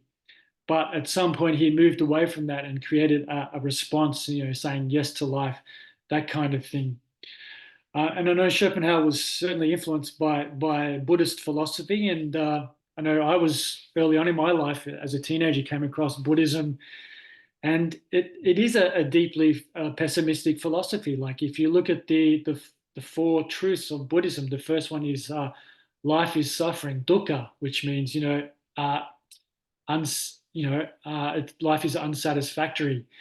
And the whole point of Buddhism is to try and get out of life. So they're trying to end the cycle of existence by becoming enlightened. But I think what the Buddhists, at least what we can tell now, what they couldn't see was that the way to end the cycle of existence, to get off the cycle, is to stop procreating. Instead of creating this metaphysical idea that we need to become enlightened, which no one ever does. Like, it's just this ideal that people talk about. But as far as we can tell, it doesn't lead to the stopping of suffering. So when we stop procreating, we do end that cycle. And I think along the way, Buddhism did develop the ideas of compassion, particularly in the Mahayana, the later, seems to be the later schools of Buddhism that did bring that focus of compassion, because they could see the suffering around them. So they tried to, in terms of the 5 precepts, to avoid causing harm to others, to avoid killing. So I think they recognized that other beings suffer as well. And I think that was part of the Buddhist philosophy. Thank you. Stephen. I was going to bring attention to Italian cinema and its view of the Nordic persona. And the guy who created the script for the story for The Good and the Bad and the Ugly, some Italian guy, I forget his name, and he was blown away by Berriman's Seventh Seal. We have this classic story of the Seventh Seal, and he came to the conclusion that the classic Nordic persona lives in a sort of fight with death, as this sort of inner struggle with death. And he'd point out, he looked at what Italian cinema produced, and you look at a guy who does wrong things to survive and seeks forgiveness, and that's the Italian saga. And he looked at the Seventh Seal and he thought, what if I could bring the two together and make a spaghetti western? And so in The Good and the Bad and the Ugly, he has Eastwood playing the bit of Sido's Nights and Lee Van Cleef as Death. And then he has that together as the Italian figure as Tuco, a comedy relief, who's the figure who's looking for forgiveness for all his crimes he's committed. He doesn't admit to it, but that's what he's seeking, is forgiveness. Whereas maybe he said though the Nordics are too proud to seek forgiveness, they have to come to another way. And he says an essential element of the Nordic he's actually gambling with death. And the Nordic doesn't feel alive until he gambles with death. And of course, the irony of the film, of course, it reverses the role when Eastwood at the end of the film shoots Death. Instead of Death getting him, he shoots Death. But so I've wondered if you've ever thought of looking into that particular film. I am familiar with the film. I don't think I've ever watched it. So I can't really comment that much. But in terms of the Nordic elements there, I know that Zapffe was good friends with Arne Næss, who was another Norwegian. They spent years climbing together. They were good friends for some time, and I know they did have a bit of a conflict that brought their friendship to an end, because Zapffe always thought that Arne was too positive about existence. So not all Nordics, I guess, are pessimists, but in terms of pessimism and even antinatalism, these thoughts go back to earlier times too, to ancient Greece, also to ancient Middle East. There was an Arab poet, al-Ma'ri. His poems have come down to us too, and he's to these days it's considered like from the things that he said in his poems, that he was an antinatalist too. He was a pessimist. So I guess these ideas have been around for some time, and it's usually in the background. It's a taboo subject to bring up pessimism, which is one of the reasons why I wanted to bring up this essay today as well, because a lot of the existentialists and the philosophy tends to be positively biased or optimistically biased. So, but the pessimistic element has been there in humans going back thousands of years. And But perhaps, do you think such personalities are not seeking near-death experiences, they're actually seeking near-life experiences? Maybe, hanging off a rock was that thing that suddenly made it all surge up, that desire to live. Yeah, well, I'm a rock climber myself, and have certainly hung off a few cliffs, and I found it terrifying at times. Must have been magnificent. But one of the things, I don't know if you've seen it as well, mentioned that at times, that I can't remember who mentioned this, but sometimes, you're standing on a cliff and there's part of you that just knows that you could throw yourself off. So this is part of the burden of human consciousness as well, that, that there's this, we can choose how we live and how we die. So what was the rush like when you got back down to the ground?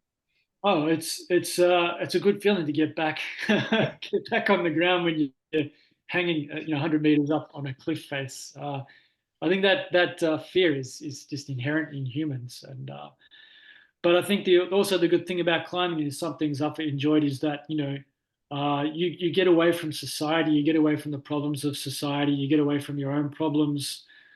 You have, you're usually out with other people, so you've got that social element as well, and you're seeing things, places that most people don't get to see. So I think as well, he did try and find some joy or some pleasure in the things that he did in life. Of course, another famous character is Hamlet.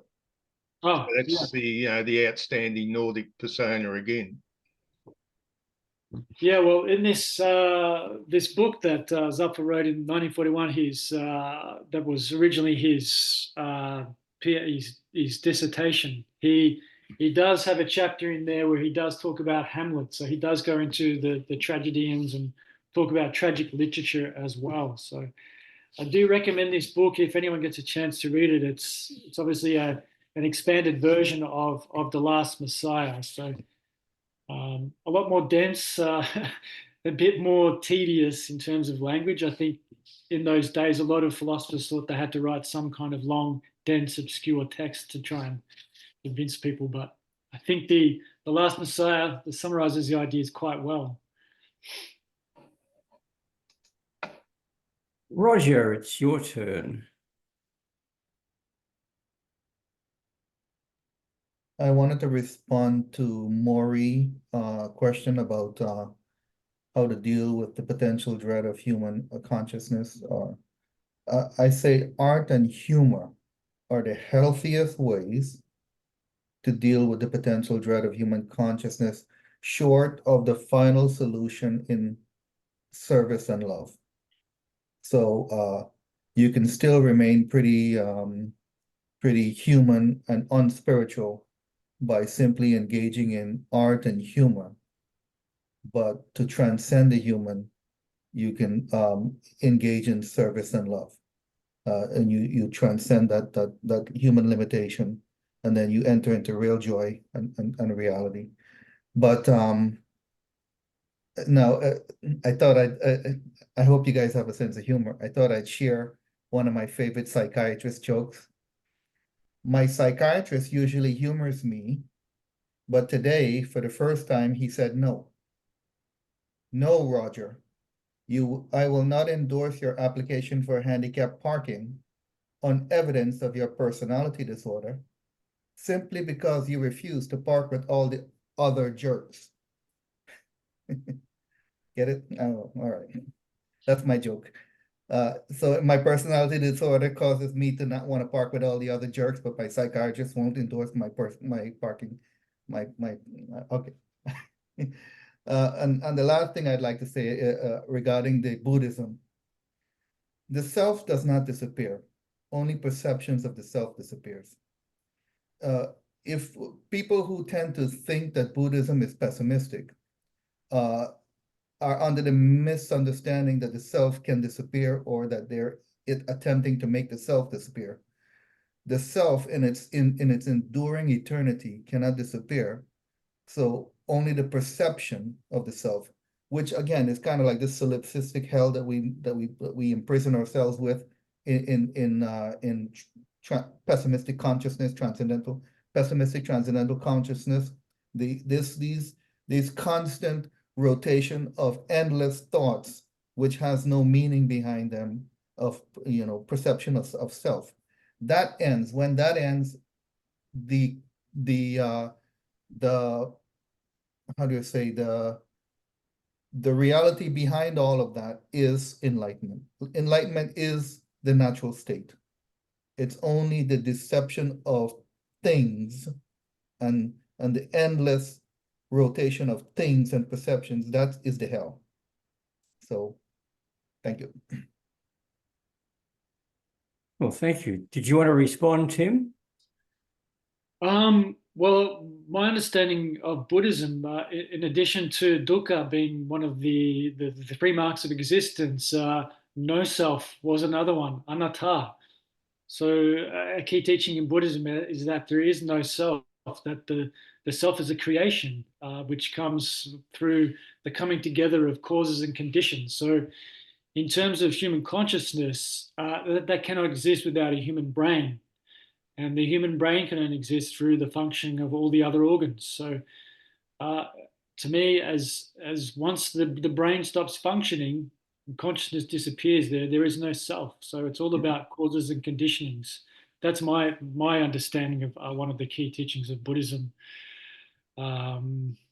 But I would say that you're falling into the fallacy of the idea of materialism, that consciousness is an offshoot of the brain. Yeah. The brain, you could say that the brain is a content within consciousness.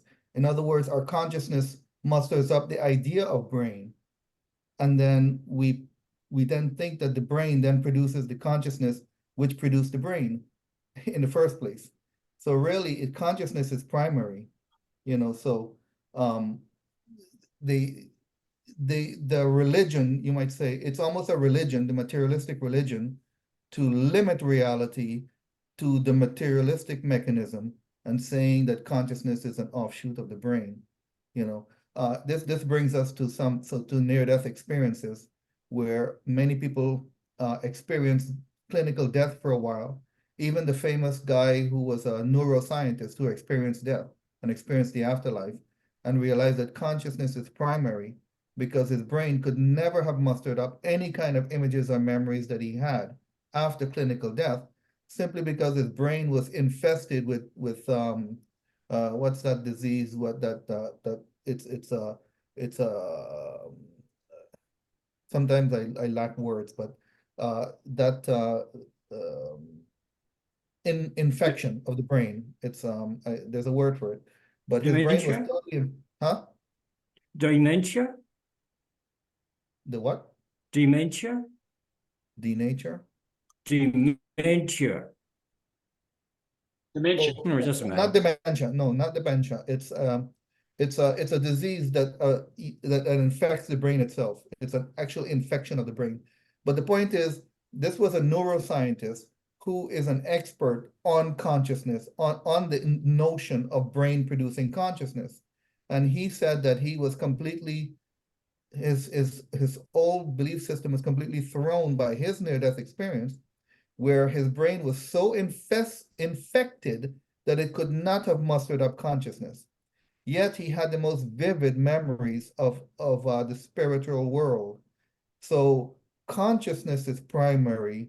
The idea of a materialist worldview, that's a philosophy produced, an artificial philosophy produced to explain consciousness, but consciousness is actually what produced it all in the first place. So anyways.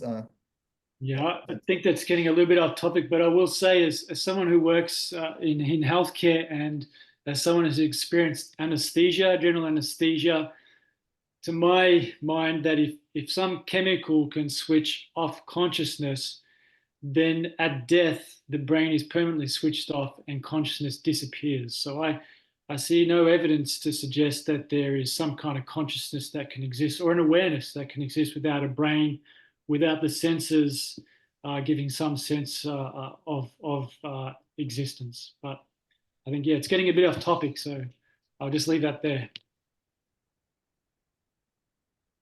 Philip, go ahead. I hope this is not completely off topic, but it's something to do with my own experience on pessimism and bordering to antinatalism. So I hope I'm allowed to speak that. Okay, something like this. Do you think the antinatalist and pessimistic view has something to do with the standard of living we are getting? That we want the child to already have the following when they are born. During my grandmother's time, it was as long as they can eat 3 times a day, and that's great. They'll all be happy. And then during the next level, it was they have to go for schooling as long as they finish school. That's it. We've done my job as a parent and all that stuff. It goes higher and higher to the point that in my case, I wouldn't want to have a child until I have the money to send it to Harvard or to Ivy League schools. Now that I didn't have, I couldn't do that. I'm dealing with the guilt. Mm-hmm. And then if he doesn't have a laptop, I'm also dealing with the guilt. And I tell this to my mother, and she says, "But Philip, they're going to be happy anyway. It's really up to them." But there's a conflict. That's what I want to say. I feel it's getting higher and higher. Well, our accountability to children. Mm-hmm. I just thought you'd comment on that.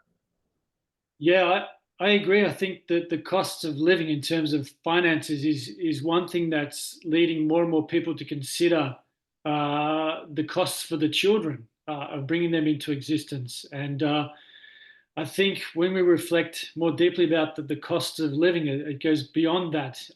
There's also emotional costs in terms of the pain and suffering they experience throughout life in many ways, from experiencing disease, injury, conflicts, things like that. Yeah, I think, yeah, it's something that is spreading. Like, people also looking around at the world and recent pandemics, increasing threats of war, climate change. All these things are factoring into people's decisions now to decide whether they should or should not have children. But I think that there's, in terms of as a philosophy, antinatalism, there's more fundamental issues beyond that, which suggests, like in terms of David Benatar's book here, that bringing someone into existence itself exposes them to harms that they would not be exposed to if they had not been born. And one of the things that I look around, because my profession is a nurse, so I've seen a lot of things that can happen to people, can happen to our children, and our parents tend to not see the last part of the life of their children, which tends to sort of go downhill. Like, no one really looks forward to aging. They don't look forward to the disability, the pain, the difficulties that come with aging, And of course, the last part of life, which often ends in a an aged care home or in a hospital. So there's a huge component of our existence that people block out, and parents don't think about. When parents have children that die when the parents are still alive, that obviously causes them a lot of grief. And they're often saved from that grief because their children tend to die after them. So they don't get to see the struggles that their children have after they die. But also, I just want to mention that for a lot of people, even the fact of having to work, is a struggle for a lot of people. Trying to make enough money to pay the rent, to buy the food, people in jobs they don't want to be in. That's one of the problems with existence, is that we have to struggle to survive. And this is one of the things that we don't really think about when we're bringing children into it. We're often thinking about ourselves and our own desires for those children. We don't think that when we bring children into existence, we inflict the world on them as well as we inflict them on the world. The population's increasing as well. Increased human population is having a massive impact on the human, on the environment, contributing to climate change. So I think it's time that people are starting to reflect on the harms that come from procreation on the child and also on the planet. Thank you, Tim. Muri, go ahead. Okay. All right. Can you hear me, please? Yes. Yep. Okay. Thanks, Tim. Thank you so much. I would like to ask again, because this topic is somehow very important to me. I'd like to ask, can money, children, fame, success, breakthroughs, can they alleviate existential dread, or do they still leave deeper questions of meaning and purpose unresolved? Because I'm considering this from the perspective of my mom. Though she's late now, but she was always happy and found joy in our smiles and happiness. Thank you. Yeah, so Muri, I think you bring up some interesting points there about things that make us happy. We, like in the essay Zapffe, it talks about things that we look for in terms of salvation. So one of those things is wealth, and what wealth brings is lots of distractions and attachments. So people don't want to question, for example, billionaires. Why do we allow billionaires to exist? Because we all want to have as many diversions and distractions as possible to get us through existence. But we look at the famous people, wealthy people. They're not happier than anyone else. Sometimes they struggle a lot with that fame as well. So I don't think those particular things make us happy overall. So we're always looking for this thing that's going to make us happy, and that's one of the things that keeps driving humans forward. And I think we often left unsatisfied because sometimes we achieve something that we think will make us happy, but then it comes with consequences as well that don't cause us happiness. For example, having children, a lot of people have the idea that they're going to have this little bundle of joy that's going to make them extremely happy, but so many people struggle with having children. Like most of the people I work with, most of the time they talk about their children, they're complaining about them. It's not something that brings them joy, and I think part of that is because of the conditioning and the propaganda that we get from our own birth. We're told that having children is something that we should do, that it will bring us happiness. But what I observe is that it's not something that does, and it certainly doesn't bring the children happiness either. Like you look at one of the first things that a child does when they're born is cry. So there's a moment of desperation and distress as soon as we're brought into existence. And if we hadn't been brought into existence, we wouldn't have any problems at all. But all through life, we constantly come up against problems and we're trying to find solutions. And that's because we are conscious beings trying to find meaning and purpose. Stephen, go ahead. I'm wondering, if a lot of this deals with the problem of growing up. Jordan Peterson famously, his whole philosophy revolves around maturity. And that was Kierkegaard as well, because when we're kids, we feel really happy because we're so self-centered without any question. And Kierkegaard's point was the aesthetic personality is that personality that concentrates on their own belly button, so to speak. And that's the childhood pleasure. And if you don't grow out of that, you'll remain eternally a child and suffer a certain sort of inner passivity or a sort of inner rigidity. Now, Kierkegaard explained that there were two phases above that. The first phase is responsibility. And you're only a truly ethical person when you start to take on responsibility. And David Miller knows all about that and running these groups. He talks about the lack of responsibility amongst many of the gang because they don't take responsibility for running groups. So this was Kierkegaard's point, that to take responsibility is the foundation of ethics. And further beyond that, Kierkegaard claimed the religious level, which really means to think for yourself rather than just taking somebody else's lead. But that's a headache.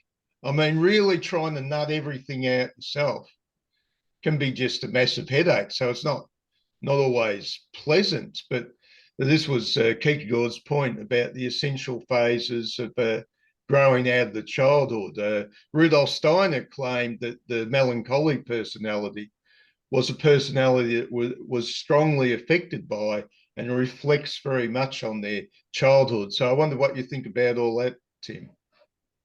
Well, Steve, just going back to the point you made about childhood and happiness in childhood, that makes a lot of sense because as children, we tend to not have the same problems that we do as adults. We don't have to work. We've left the responsibilities to the adults. There's no responsibilities. Adults, being an adult, there comes a lot of responsibilities, and we have problems that we don't have as children. But in saying that, there's also a lot of children that struggle. There's children who are neglected, children who are abused. They're exposed to situations that are quite harmful to them. So, not all children are happy either. And a lot of the adults out there in the world who are not happy were also, come from unhappy childhood. So we're sort of deluding ourselves to think that even children are happy. But I do think that as adults, we there's more problems for us. And the burden of conscience becomes, and the cost of living become more of a problem for us. But it isn't the maturation growing out of a sense of inner passivity. When you're a child, you may be meant to be an aesthetic personality because you have to absorb the feelings about the world without trying to see the big adult picture.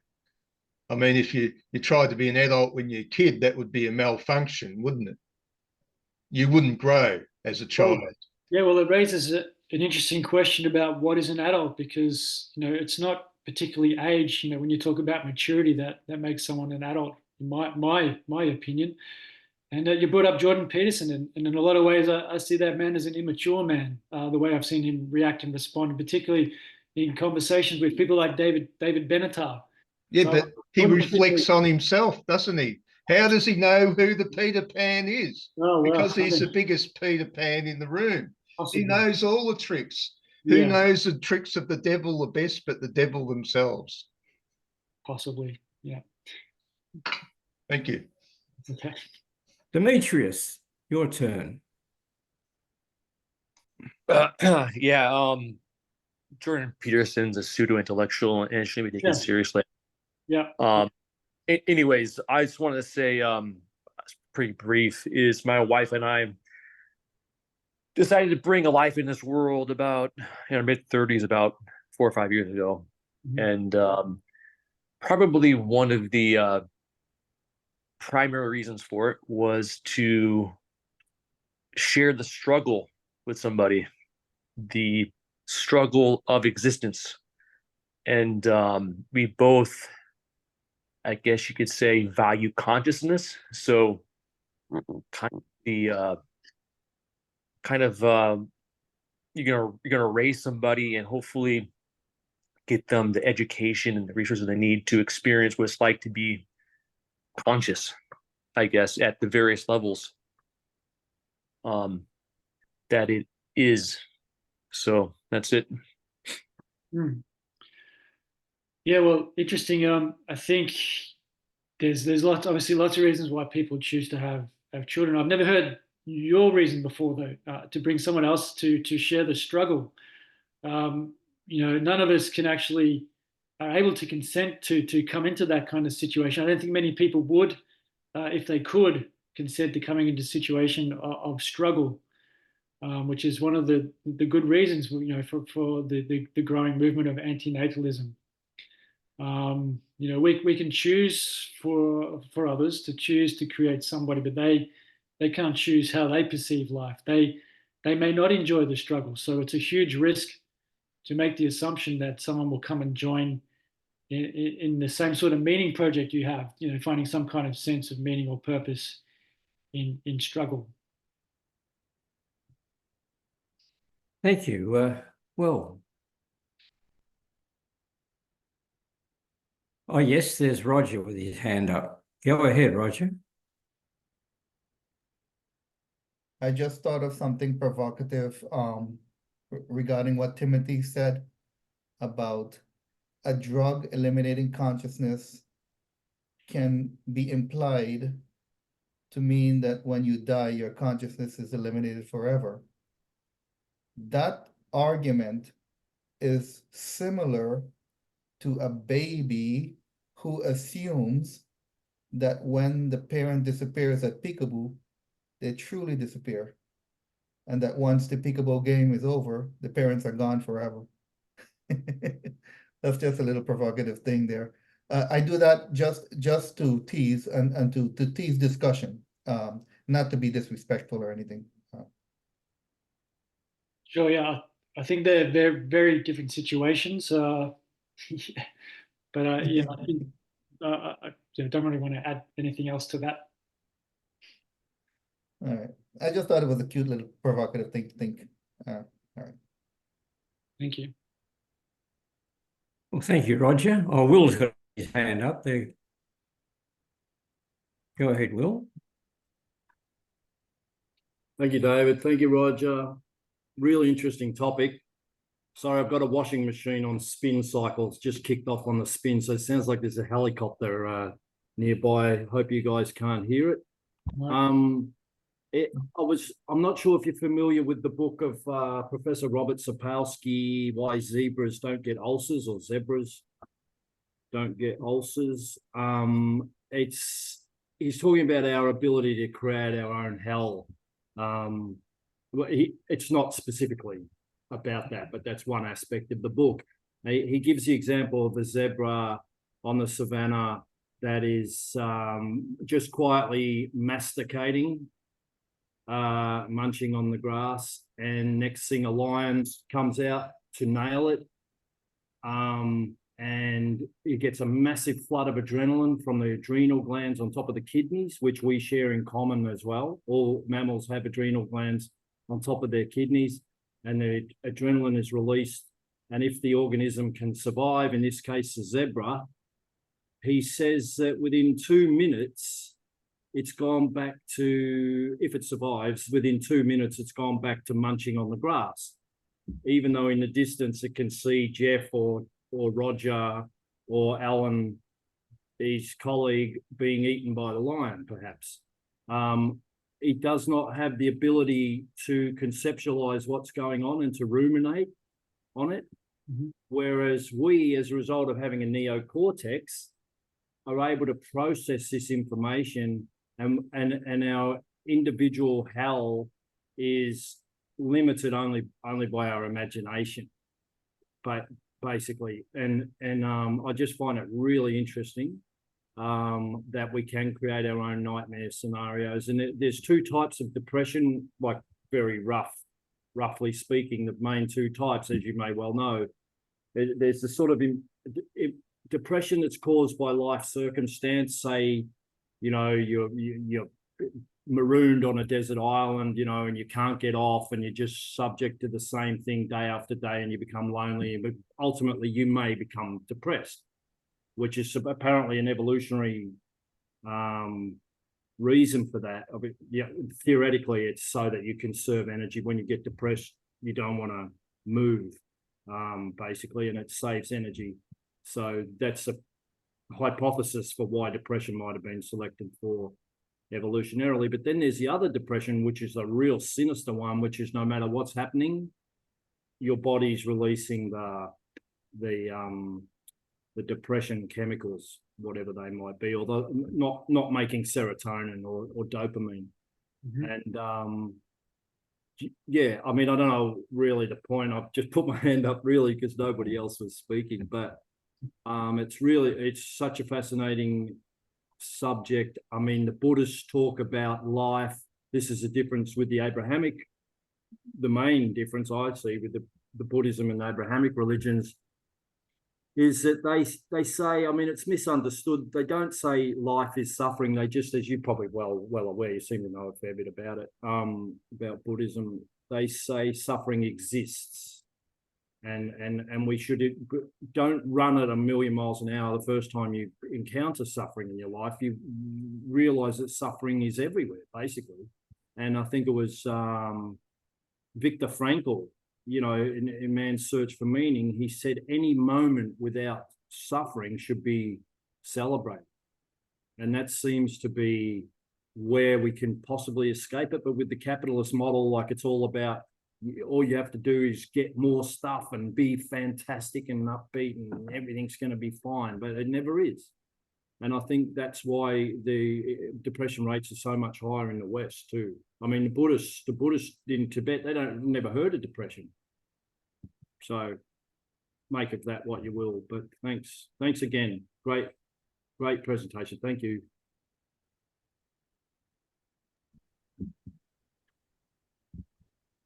Tim, did you want to respond?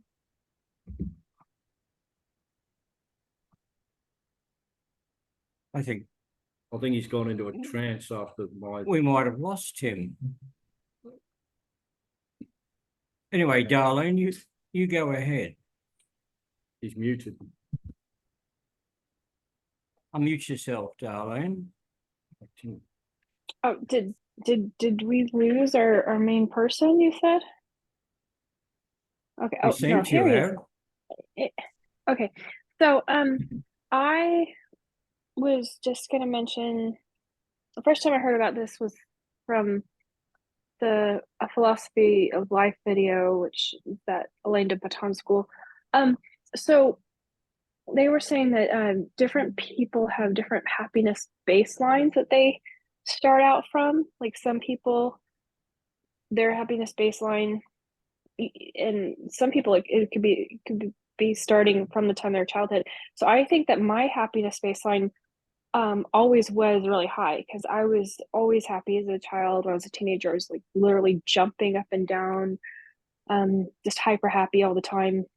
But like my perception is that if I am going along and I get just a tiny bit sad, to me it's just devastating. And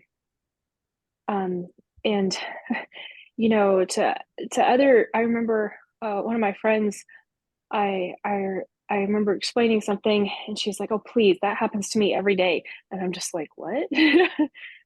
How could you, like what, like how could that happen every day? I think that when people are being presented with this type of information, different people are going to be coming from different perspectives because my perspective universally is because I'm always like at this hyper happy baseline most of the time. And anyway, that's all I was gonna say really. Whenever I'm listening to these things, I'm having to apply them and then trying to reapply it from a different perspective. Anyway, I'm done talking. Sorry, I disappeared there for a bit. My internet became unstable and I was on mute, so sorry about that.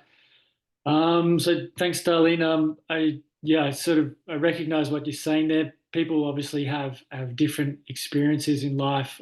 Early childhood experiences can impact on the way we see the world. So it certainly depends on your experiences and how you perceive the world in a big way, for sure. And just going back to Will's point about depression, can you all still hear me? Yes. Yeah. So, I understand what you're saying there. I was actually a psychiatric nurse for about 20 years, so I'm quite familiar with the different types of depression. And I just going back to what I was saying earlier about depressive realism, in the study that I still can't remember who it was by, but they did recognize that, it was a mild to moderate depression that was more fitting with a realistic perception of reality. So those who are at the severe end of depression could be more like a biological type of depression that's driven by, lack of serotonin and things like that. But it's not to say that life experiences can't also force people into that sort of severe end of depression. Well, I mean, I had a lot of really bad experiences as even a small child. I think it's some could be biological, some could be experiential. It probably depends upon the person. Yeah, I agree. Different experiences affect people in different ways. Even siblings living in the same family exposed to similar situations can perceive things differently, and then take away from that, something different that makes them see life in a different way. So I think there's a lot of underlying, obviously genetic, but also early conditioning, things like that help us perceive or predispose us maybe to seeing the world in, with an optimistic bias or more of a sort of a pessimistic kind of perception of reality. Thank you. Jonathan, your turn.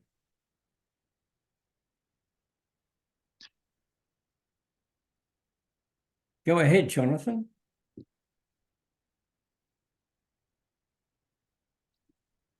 Jonathan.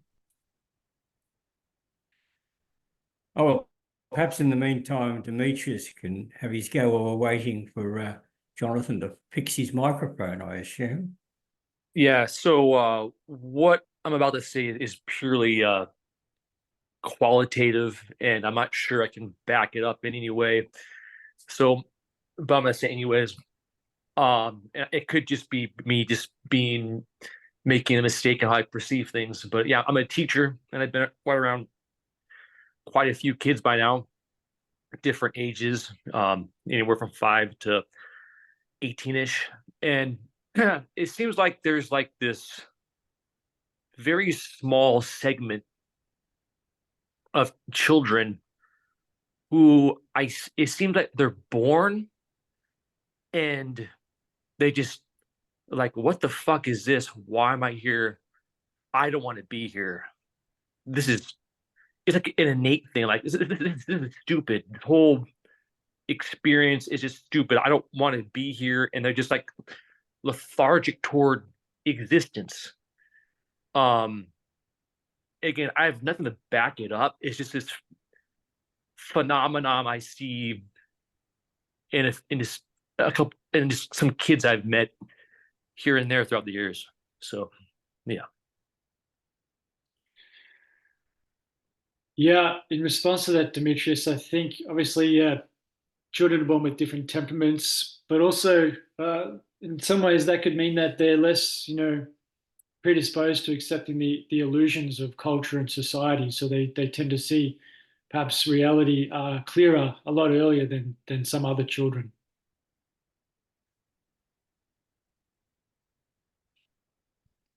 Did you want to respond, Demetrius? Not really. I mean, I don't know what to say. It's just like I said, it's just qualitative, and I don't have any scientific stuff to go on it. It just seems it's a trend I've seen. It's not a lot of kids. It's like 1% of kids. I mean, they're just not buying it, the whole being alive thing, and it just seems like they just want to die. Like, like this is pointless. And it doesn't seem like it's depression. Again, I'm not an expert, but it just seems like it's just in them to end it, I guess. So, yep, that's it. Oh, thank you, Demetrius. Jonathan. Go ahead, Jonathan.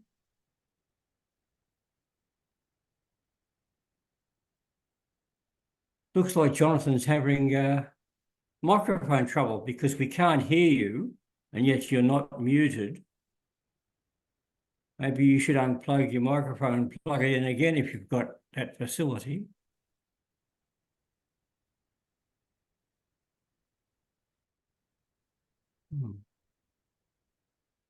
Oh, well. Looks like poor old Jonathan's having microphone trouble. Oh, Les Allen, yes. Go ahead, Les. Thanks, David. And thanks, Tim, for pointing to the stuff on depressive altruism, depressive realism. Hopefully altruism isn't depressive. I've had a quick look. There's it looks like the key studies are from Lauren Alloy and Lynn Yvonne Abramson. And looking at it, their studies were on the perception of degree of agency the person has, and another set of studies on degree of competency. So these are specific situations where the depressive and the non-depressive are asked to make evaluations. I see that there's some methodological challenges with the studies, and apparently there are studies that showing the opposite effect. But let's assume that what the studies show is actually the case. I'm thinking that with these point evaluations of competency and agency, it's really, to my mind, it's a big extrapolation then to go from a person's ability to judge realistically in those point situations to judging the value of a whole life, which is much more philosophical and global question. I think it's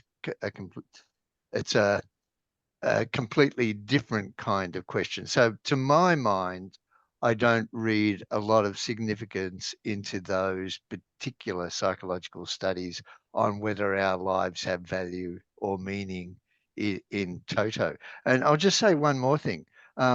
There's been a meta study on the way we evaluate the badness of bad events and the goodness of good events, because there have been a number of studies on that. And it shows the actual opposite effect. I talk about this, I think it's in my talk on human rights, where I draw upon those studies. And there's one study, a meta study, that shows that as human beings, we judge bad events more bad than the good events, the degree of goodness. And just a couple of real quick examples. We feel that losing $100 is much, much worse quantitatively than gaining $100. Another one is where your partner criticizes you.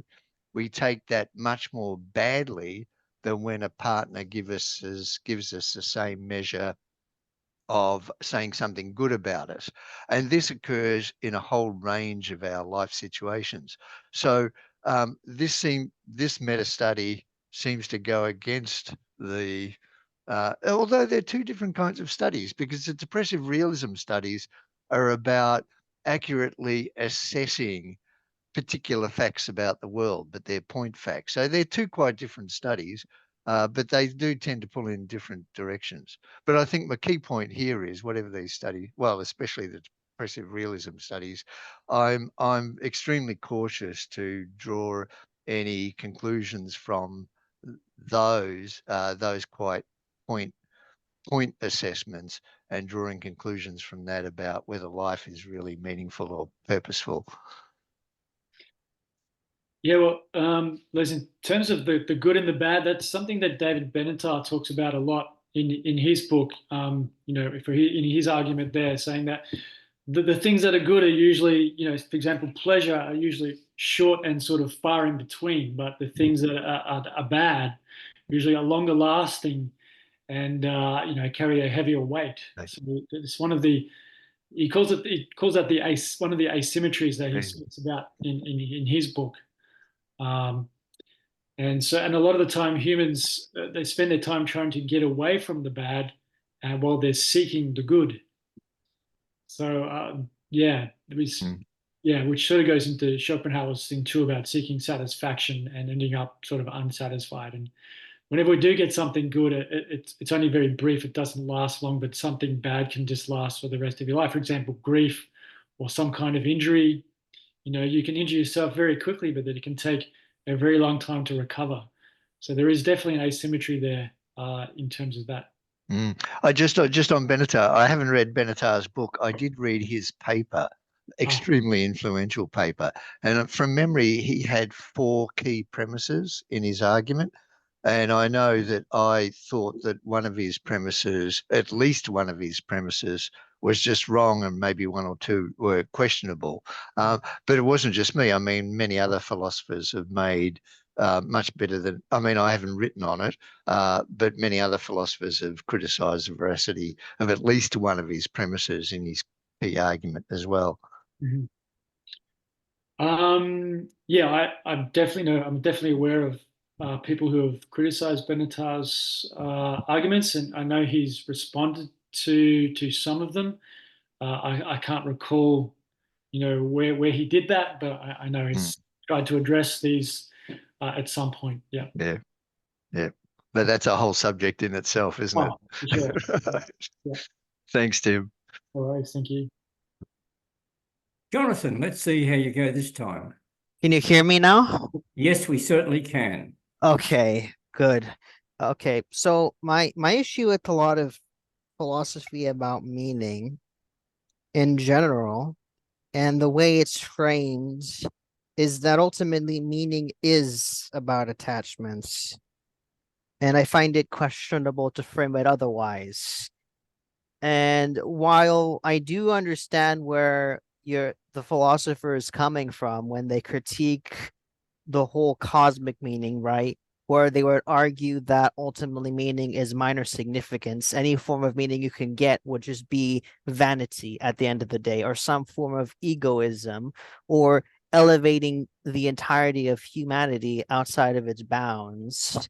I would argue that even if we accept those premises, that it doesn't actually change the emotional state of the being if they don't bother to make that meaning to begin with anyways. Because this is the main criticism I have of Buddhism. I would argue if you do not create meaning, you just live a pretty passive lifestyle.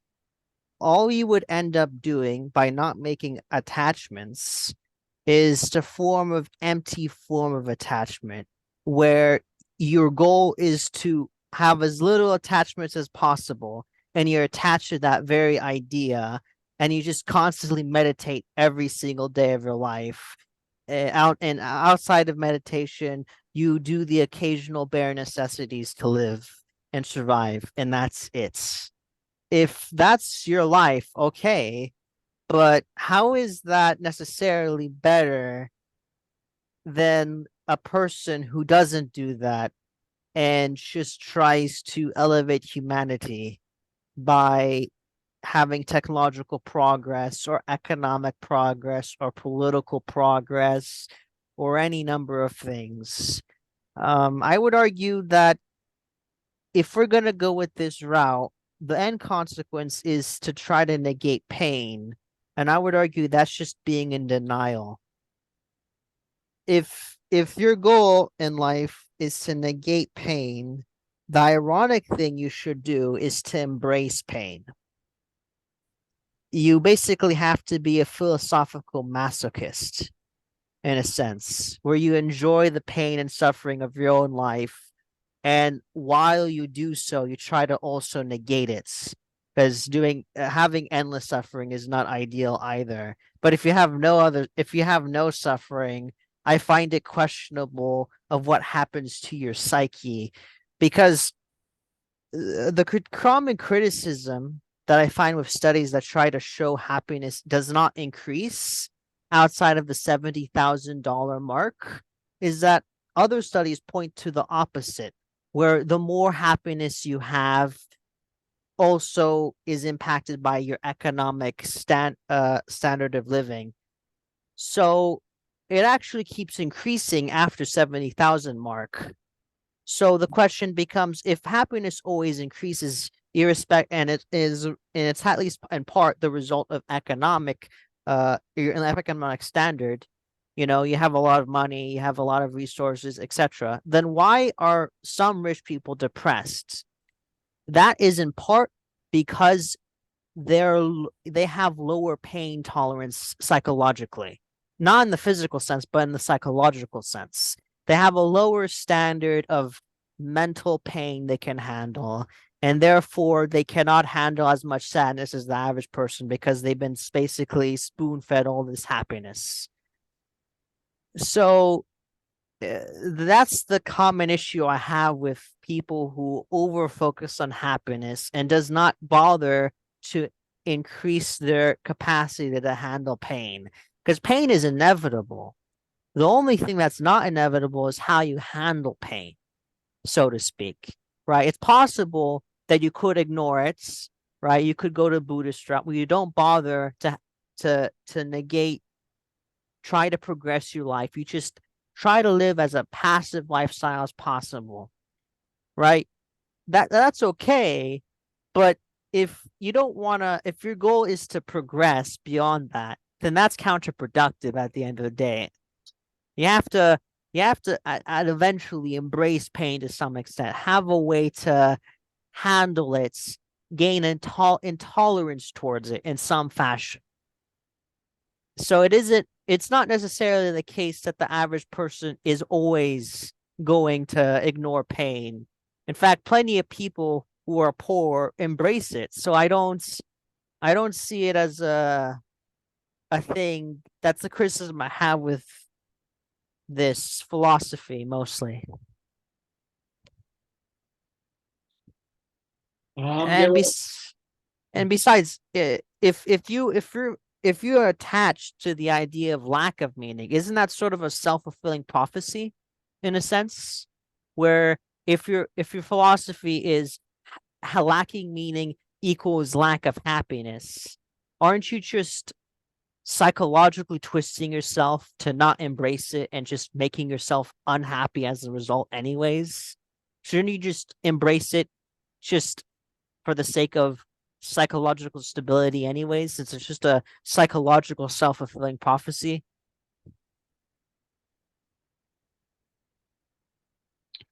Sorry, there was a lot there, Jonathan. Just to start with the thing on pain,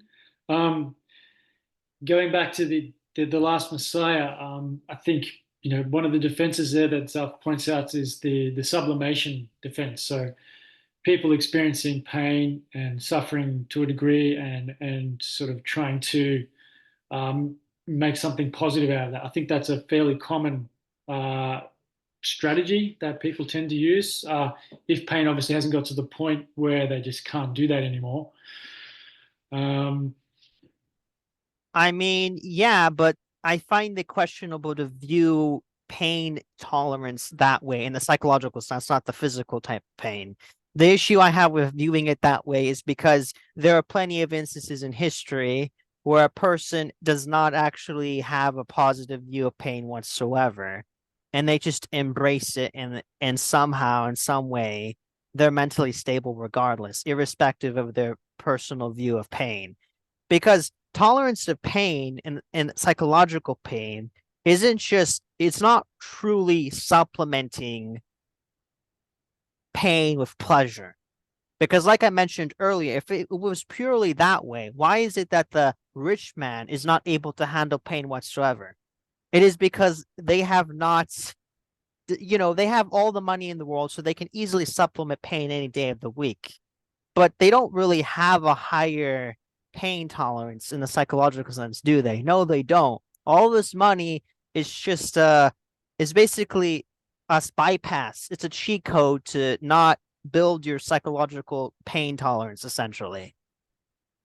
So I don't think, I think the supplementation view is problematic in just purely on the fact that it is possible to tolerate pain over time and be able to deal with it and not supplement it with a positive emotion.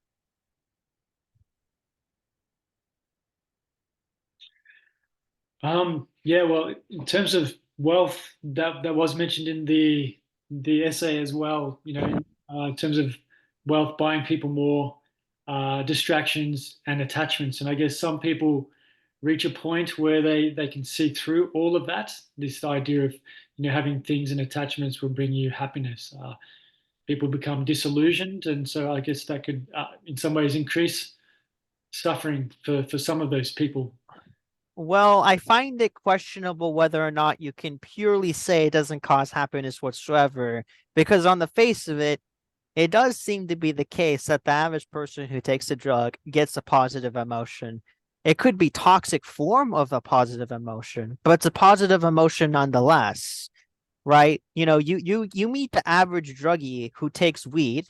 I've met such a person before. They're a pretty calm individual because of so much consumption of weed. They do not really have a unpositive emotion. We could argue that that type of state of being is toxic in a sense, but it isn't a non-positive emotion. It is joy. It is genuine joy. It's just twisted in a sense. And even if we take away the druggy aspect and just say, okay, money, just money in itself.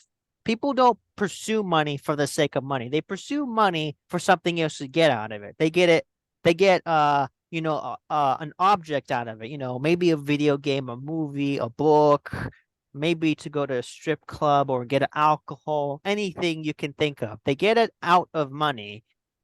But when they experience that, no one says, oh, this person I see who's smiling playing this video game and doesn't see me in the room when I see them, so they have no motive to deceive me, is not smiling and having joy playing this video game or watching this movie or doing any of these activities that bring them joy.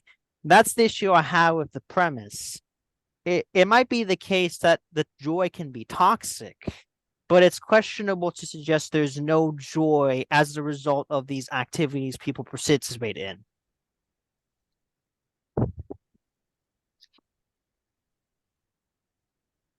Like, I guess the issue comes down to, is a moderation the key here? Is that the whole point? And if that's the philosophy we're trying to advocate for in terms of trying to achieve an ideal state of being of some sort, then sure, I guess moderation would be key. And in that case, it isn't about massive amount of happiness to the point where it becomes toxic.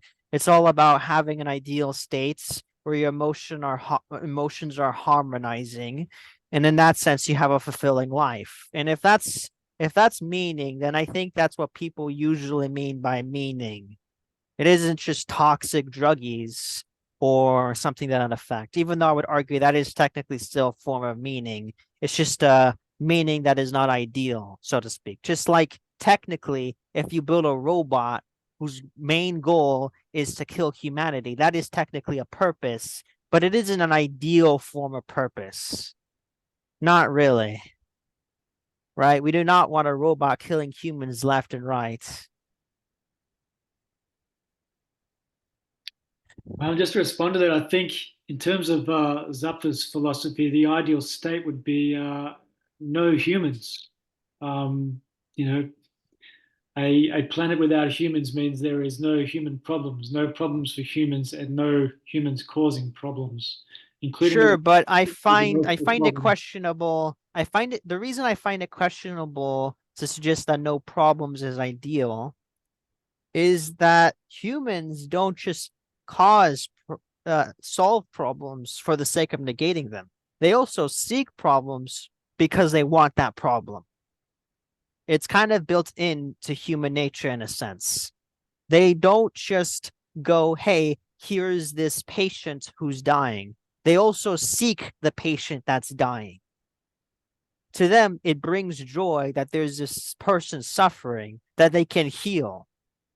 the act of healing isn't just negating the pain, it's also to seek the pain that exists in someone else. If there is no pain that is dying, if there's no patient that's dying, there's no one to heal. I don't agree with you. I don't think people seek joy in people's suffering. I think some people too. No, it's Yeah, not. How people should I suffering. put this? It isn't that you get joy from it. You seek it for a different reason, in the sense that it's duty bound, right? A person is seeking the patience that they find that is suffering because I guess, I don't know how to word it correctly because I'm not very good with words all the time, but essentially the person is seeking a dying patient who's suffering because not just because they want to heal it, but because they have a sense of duty from doing the act in itself. It isn't just because they're seeking the results. They also seek the duty aspect to that results. It isn't just purely the results that they care about. If it was purely just the result they care about, then yeah, you would be correct that the solution would be to kill all humans, because then there would be no problems. But there's another aspect of humanity that isn't just solving problems. It is that they seek the duty, the pure duty of just doing the practice. It isn't just solving problems where there's no problems whatsoever. Well, I don't think Zapffe saw killing as the solution to solving human problems. He saw as non-procreation as the way to solve those problems. So, Well, I find it questionable where it doesn't eventually lead to killing anyways, because the issue I have with us just saying no procreate, but do not kill humans, if we're gonna follow the logic of why not procreating is a good idea, is that there's less problems, less human suffering. But there's gonna be people who do not want to not procreate. They want to keep procreating. So how do you deal with those people? Those would always exist. So the only solution that's pragmatic if you want to end human suffering is to kill all humans. If you want a permanent solution, that's really the only solution that would actually work, because you cannot stop people from procreating. So what else are you gonna do? And even if you are against killing humans, I think everyone would agree that killing every human would stop the procreation permanently, because there would be no human to procreate at all.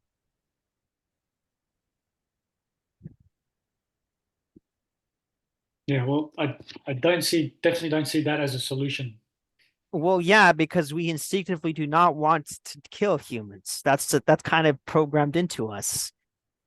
But if we're going to be Well, consistent causing with harm the to people. philosophy, then the philosophy's end goal would eventually be to kill humans, because there's no way feasible to convince every single human on Earth not to procreate. Like, Well, I how are guess- you going to feasibly? Yeah, the point is eventually humans will become extinct, as every species does. So at some point humans will die out through some means, and the way things are going on the planet at the moment, humans are certainly doing things that are going to go in that favor. You know, climate change, Well, environmental I think destruction, while overpopulation. climate change is a problem, I've read a study once about the survivability rate and also various factors that contribute to how long humans survive, and also benefits they get over time as a result of evolution. They eventually concluded that while it would be difficult to still farmland over time, you would still be able to farm enough land to at least get a decent size of the human population all the way to 2,500, between 2,100 to 2,500. So I do not, I mean, even if we go pessimistic and say 2,100 as the number, I find that questionable, because again, we also have to think of bioengineering advancements. Are you telling me scientists are not going to try to modify humans to survive climate change if we reach a state of, oh, I can bioengineer genes to the point where I can give extra limbs? I mean, whether we like bioengineering or not, if climate change reaches a state where it's that deadly, I think it's gonna be a necessity to just change humans and make them cease being human. And if that's technically the extinction, then I guess. But at that point, would that technically be extinction, or would that just be us descending a new species, and we're just the ancestor of the new species, and that's all we're doing? We're producing the new species at that point.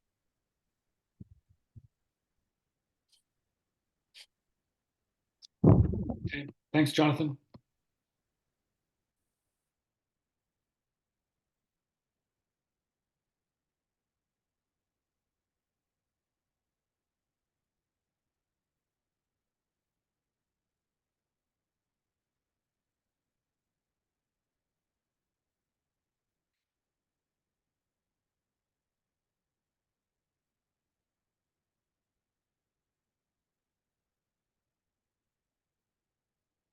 Sorry, my internet connection dropped out for a while.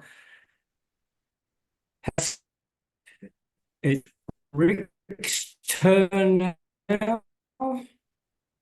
Go ahead, Rick. Rick, go ahead.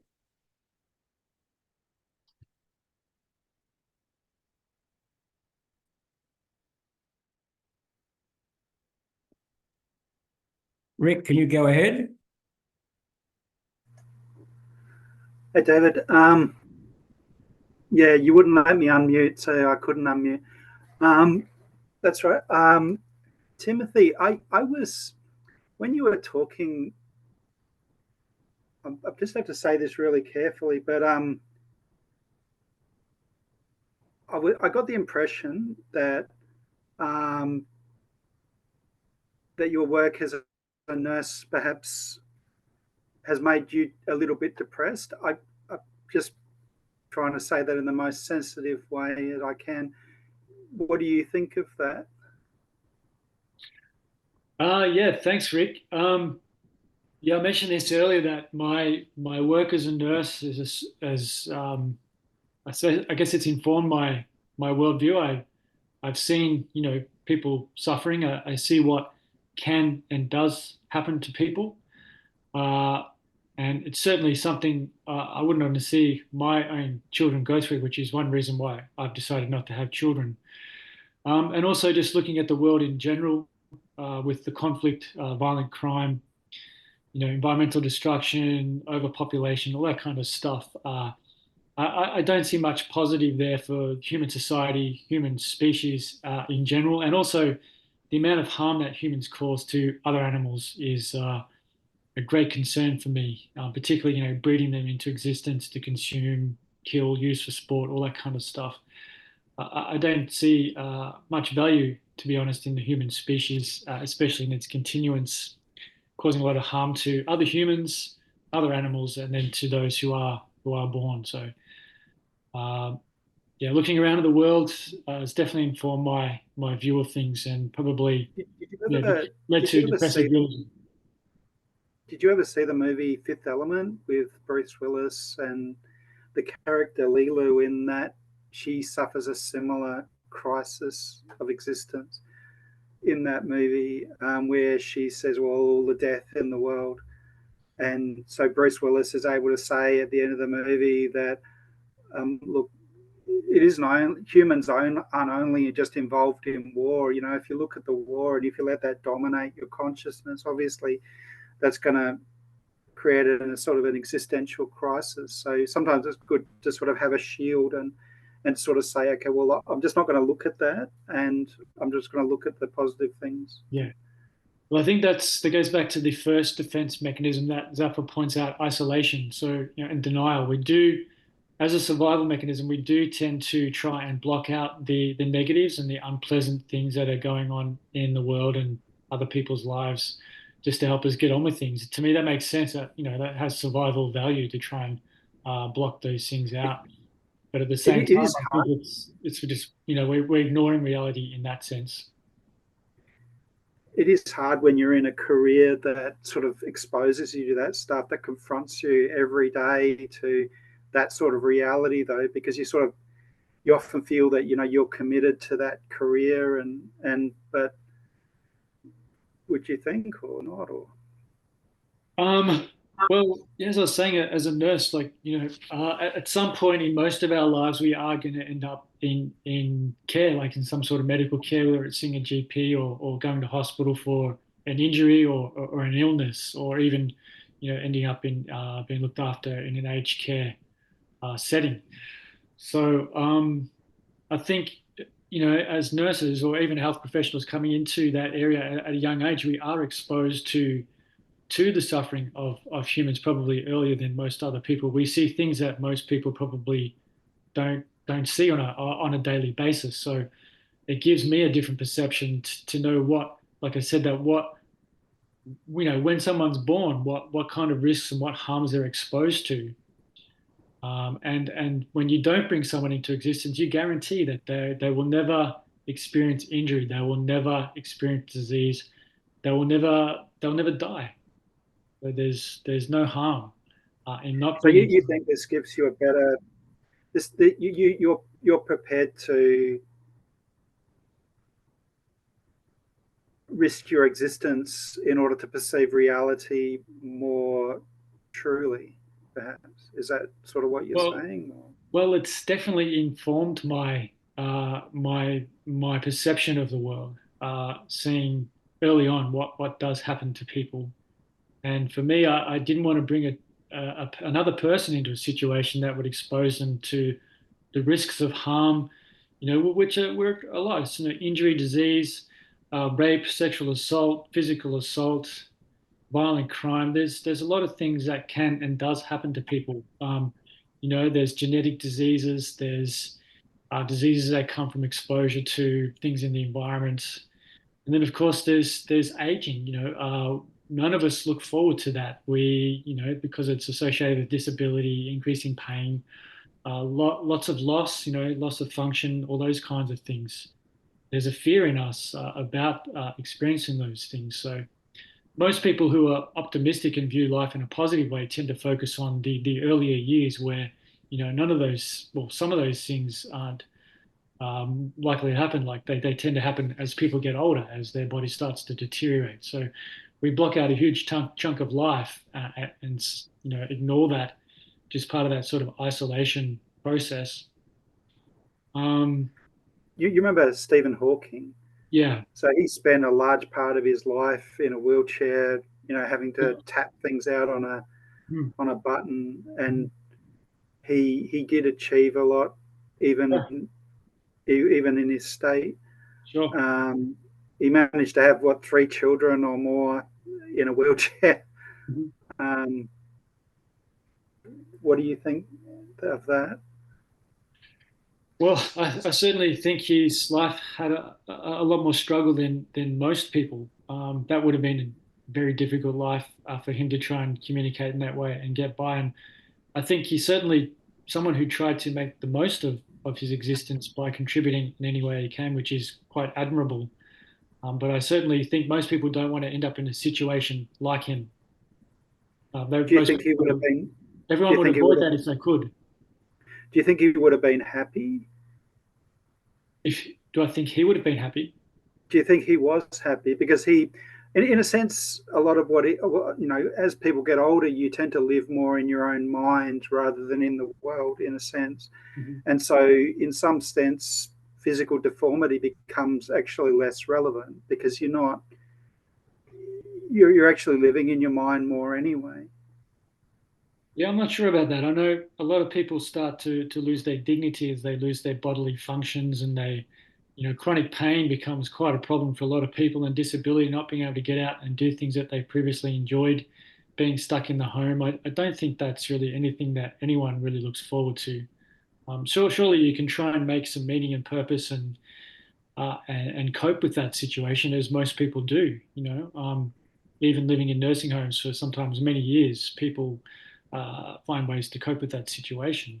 But it's because they really have no choice. They didn't ask to be brought into that situation. It's just something they have to deal with and in the best way that they can, which I think is what everyone's trying to do. The Buddhists, they talk about suffering, and it's your perception it's your expectations that actually actually cause you more harm than actually the reality of the situation itself. That's what I thought of when you were saying that. Yeah, well, I remember a metaphor used in a Buddhist story about the two arrows. You familiar with that one? Tell me it. I've So probably heard it. But... someone's shooting arrows. So the first arrow hits a person, and like essentially the first one is the initial pain of the experience, and then the second arrow is how we react to that pain. So that certainly the way we react to pain or to misfortune can certainly increase the suffering. But still, that doesn't discount that the first arrow is still a form of harm. Yeah, I mean, I've seen some videos of guys in war getting their legs blown off by bombs and stuff, and they have to debride the wound. They have to cut away the dead flesh and then sew it from the inside out, sort of thing. And a lot of people quite, it's in movies you see people getting blown up and shot and this sort of thing all the time.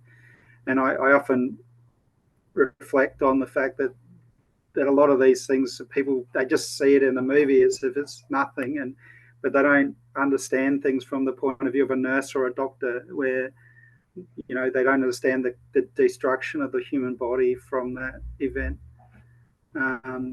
So yeah, it's interesting.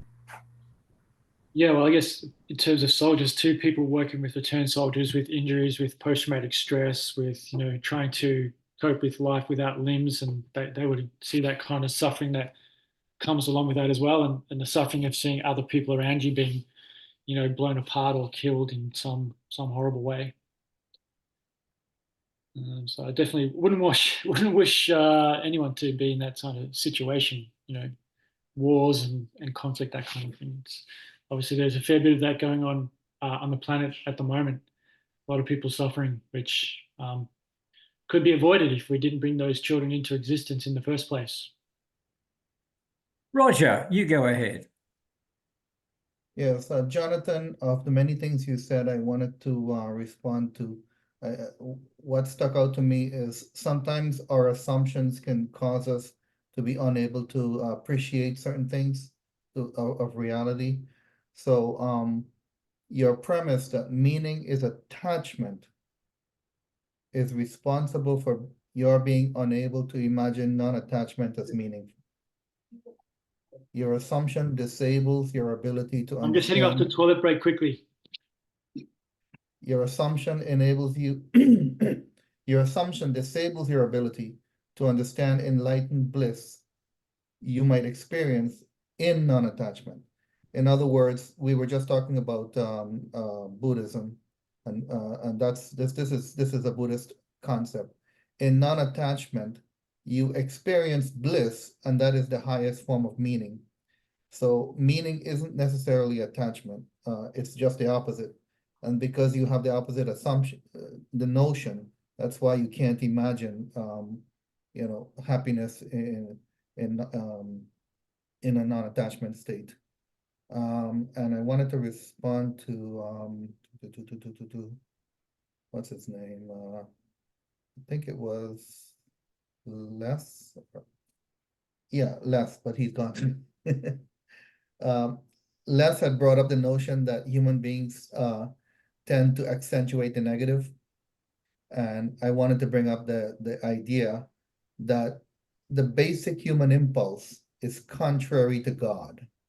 In other words, God is love and joy and bliss. And the Christianity talks about original sin, that the human beings have a disposition which is contrary to God. We are in opposition to God, which is what's meant by original sin. So human beings tend to be more interested in the pain and the suffering and the negative because we have this fundamental disposition which is contrary to God. And that is why we accentuate the negative and we dismiss the positive. But the truth of the matter is the positive is the reality. The positive is God, which is a supreme reality. But because we are fundamentally opposed to God in our human original sin, we tend to explore the negative pathways, and we we discredit the positive, and that is the source of why we accentuate the negative.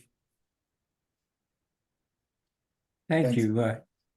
Tim, did you want to respond to what you heard of Roger?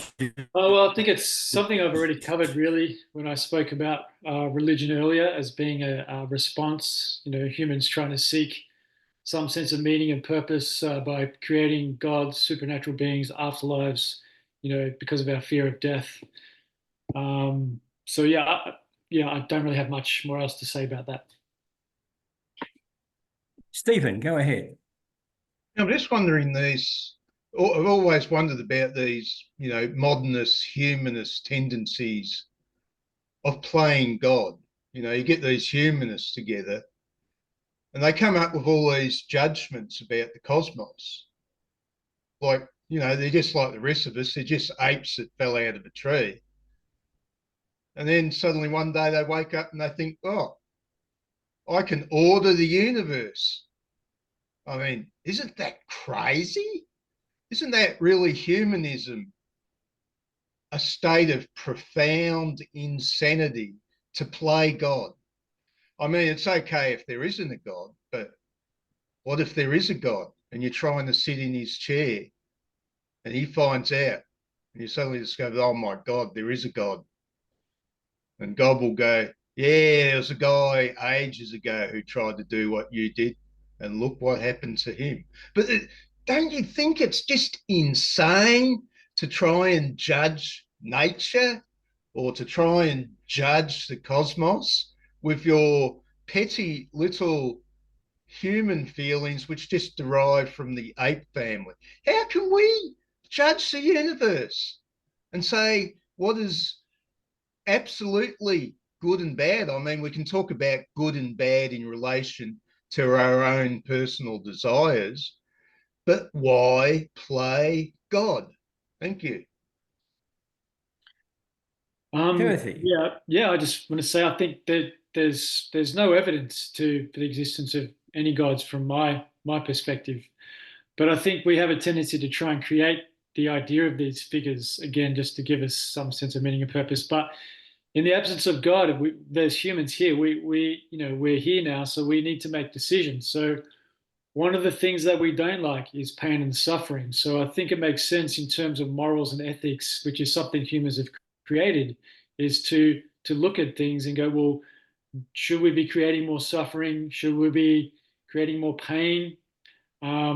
Is evolution a good thing? Because it's happened and it's natural. Why assume that something natural is good? Even thinking about something like, just going to throw this out there, like natural occurrence of pregnancy and birth. This is be considered quite harmful to women, but we say it's natural, so it's good, but may not be. Evolution probably has been more harmful to females than to men. But do you see your error? An extra burden. So I mean, it's quite fine in the social realm.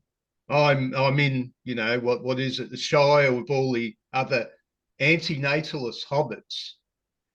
And to have a social idea in the Hobbit Shire, yeah, that makes perfect sense in its own parochial little world. But when we try to expand that little sense of, that little social self, that little village, it's like a village in England thinking, we can tell the whole universe what to do. Yeah, it's fine that village orders itself around. But don't you see that you fail to understand the separation between the social realm and the truly universal? And this is what I'm hearing out of humanists all the time.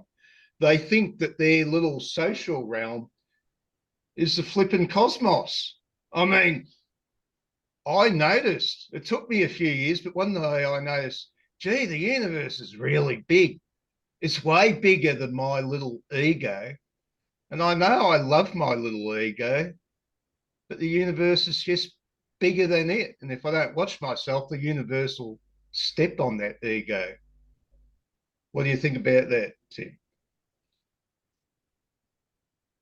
Well, obviously we don't have the perception of a universe. We can only judge things from a human perspective, which is what we're doing, when we look at things that we've progressed with, for example, identifying that, racism, sexism, things like that are things we shouldn't be doing. So I think as humans become... But that's just opinion.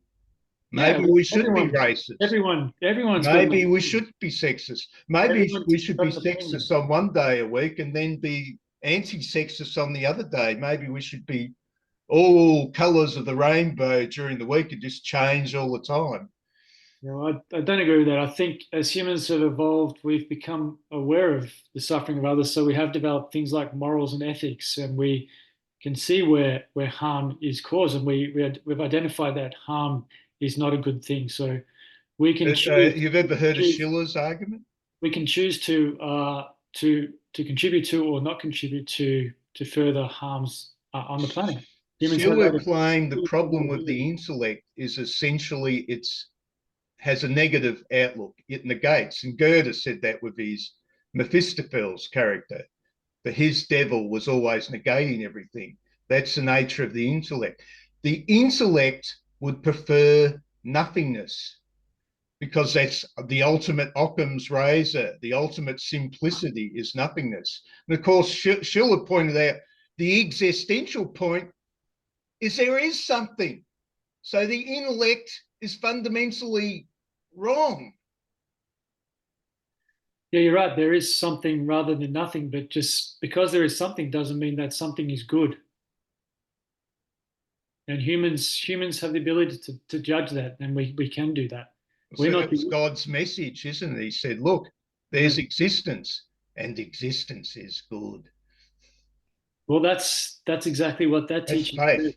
But it's dogma. It's a religion. It's one way of trying to respond to our existential situation is trying to put a positive spin on it. So, Jonathan, it's your turn. I'm not sure if you heard what I said, Roger, but when I was talking about Buddhism, what you're actually doing in practice is attaching meaning to non-attachment, because it's not possible to emotionally respond in such a way where you cease emotional response altogether. Because when you have any emotional response whatsoever, you end up bonding with that thing in practice, no matter what you do. So what you're really doing in practice is emotionally attaching yourself to happiness when you meditate. All you're doing in practice is sitting and meditating, and you have an emotional response and attaching your emotions to happiness. It's sort of a meta form of emotional attachments, or an ironic form of it, because you're trying to not have an attachment, but at the end of the day, you're still having an attachment because the main reason you keep meditating is because of the happiness you feel from meditating.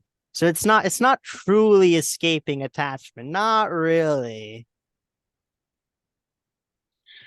sorry, everyone. I'm just letting you know I do have to leave this meeting. So what I've done is I've put some links into the chat there. So for some further recommendations, there is a really good radio interview from the NRK, 1967. There is an English translation. Some further information about Zapffer's philosophy. If you're interested in seeing some documentaries about him as a person, there is one called The Humorous Pessimist from 1990. And partway through the film, there is another documentary called To Be a Human Being, which goes into Zapffer's philosophy. So it's him sort of going through his philosophy at the age of, just not too long before he died. So still trying to work that out. There's another documentary there from 1974. And the Open Air Philosophy webpage has some really good essays translated into English there by Peter Wessel Zapffe, and there's some essays about him by others. So I do recommend those if you would like to follow up some further information. I just want to thank David for allowing this to happen, to everyone else for joining in the discussion with their comments and questions. Yeah, well, thank you, Tim, for your talk on Peter Wessel Zapffe, the Norwegian existentialist. You're welcome. So thank you. Good. And cheerio. Okay. See you later, everyone. Bye.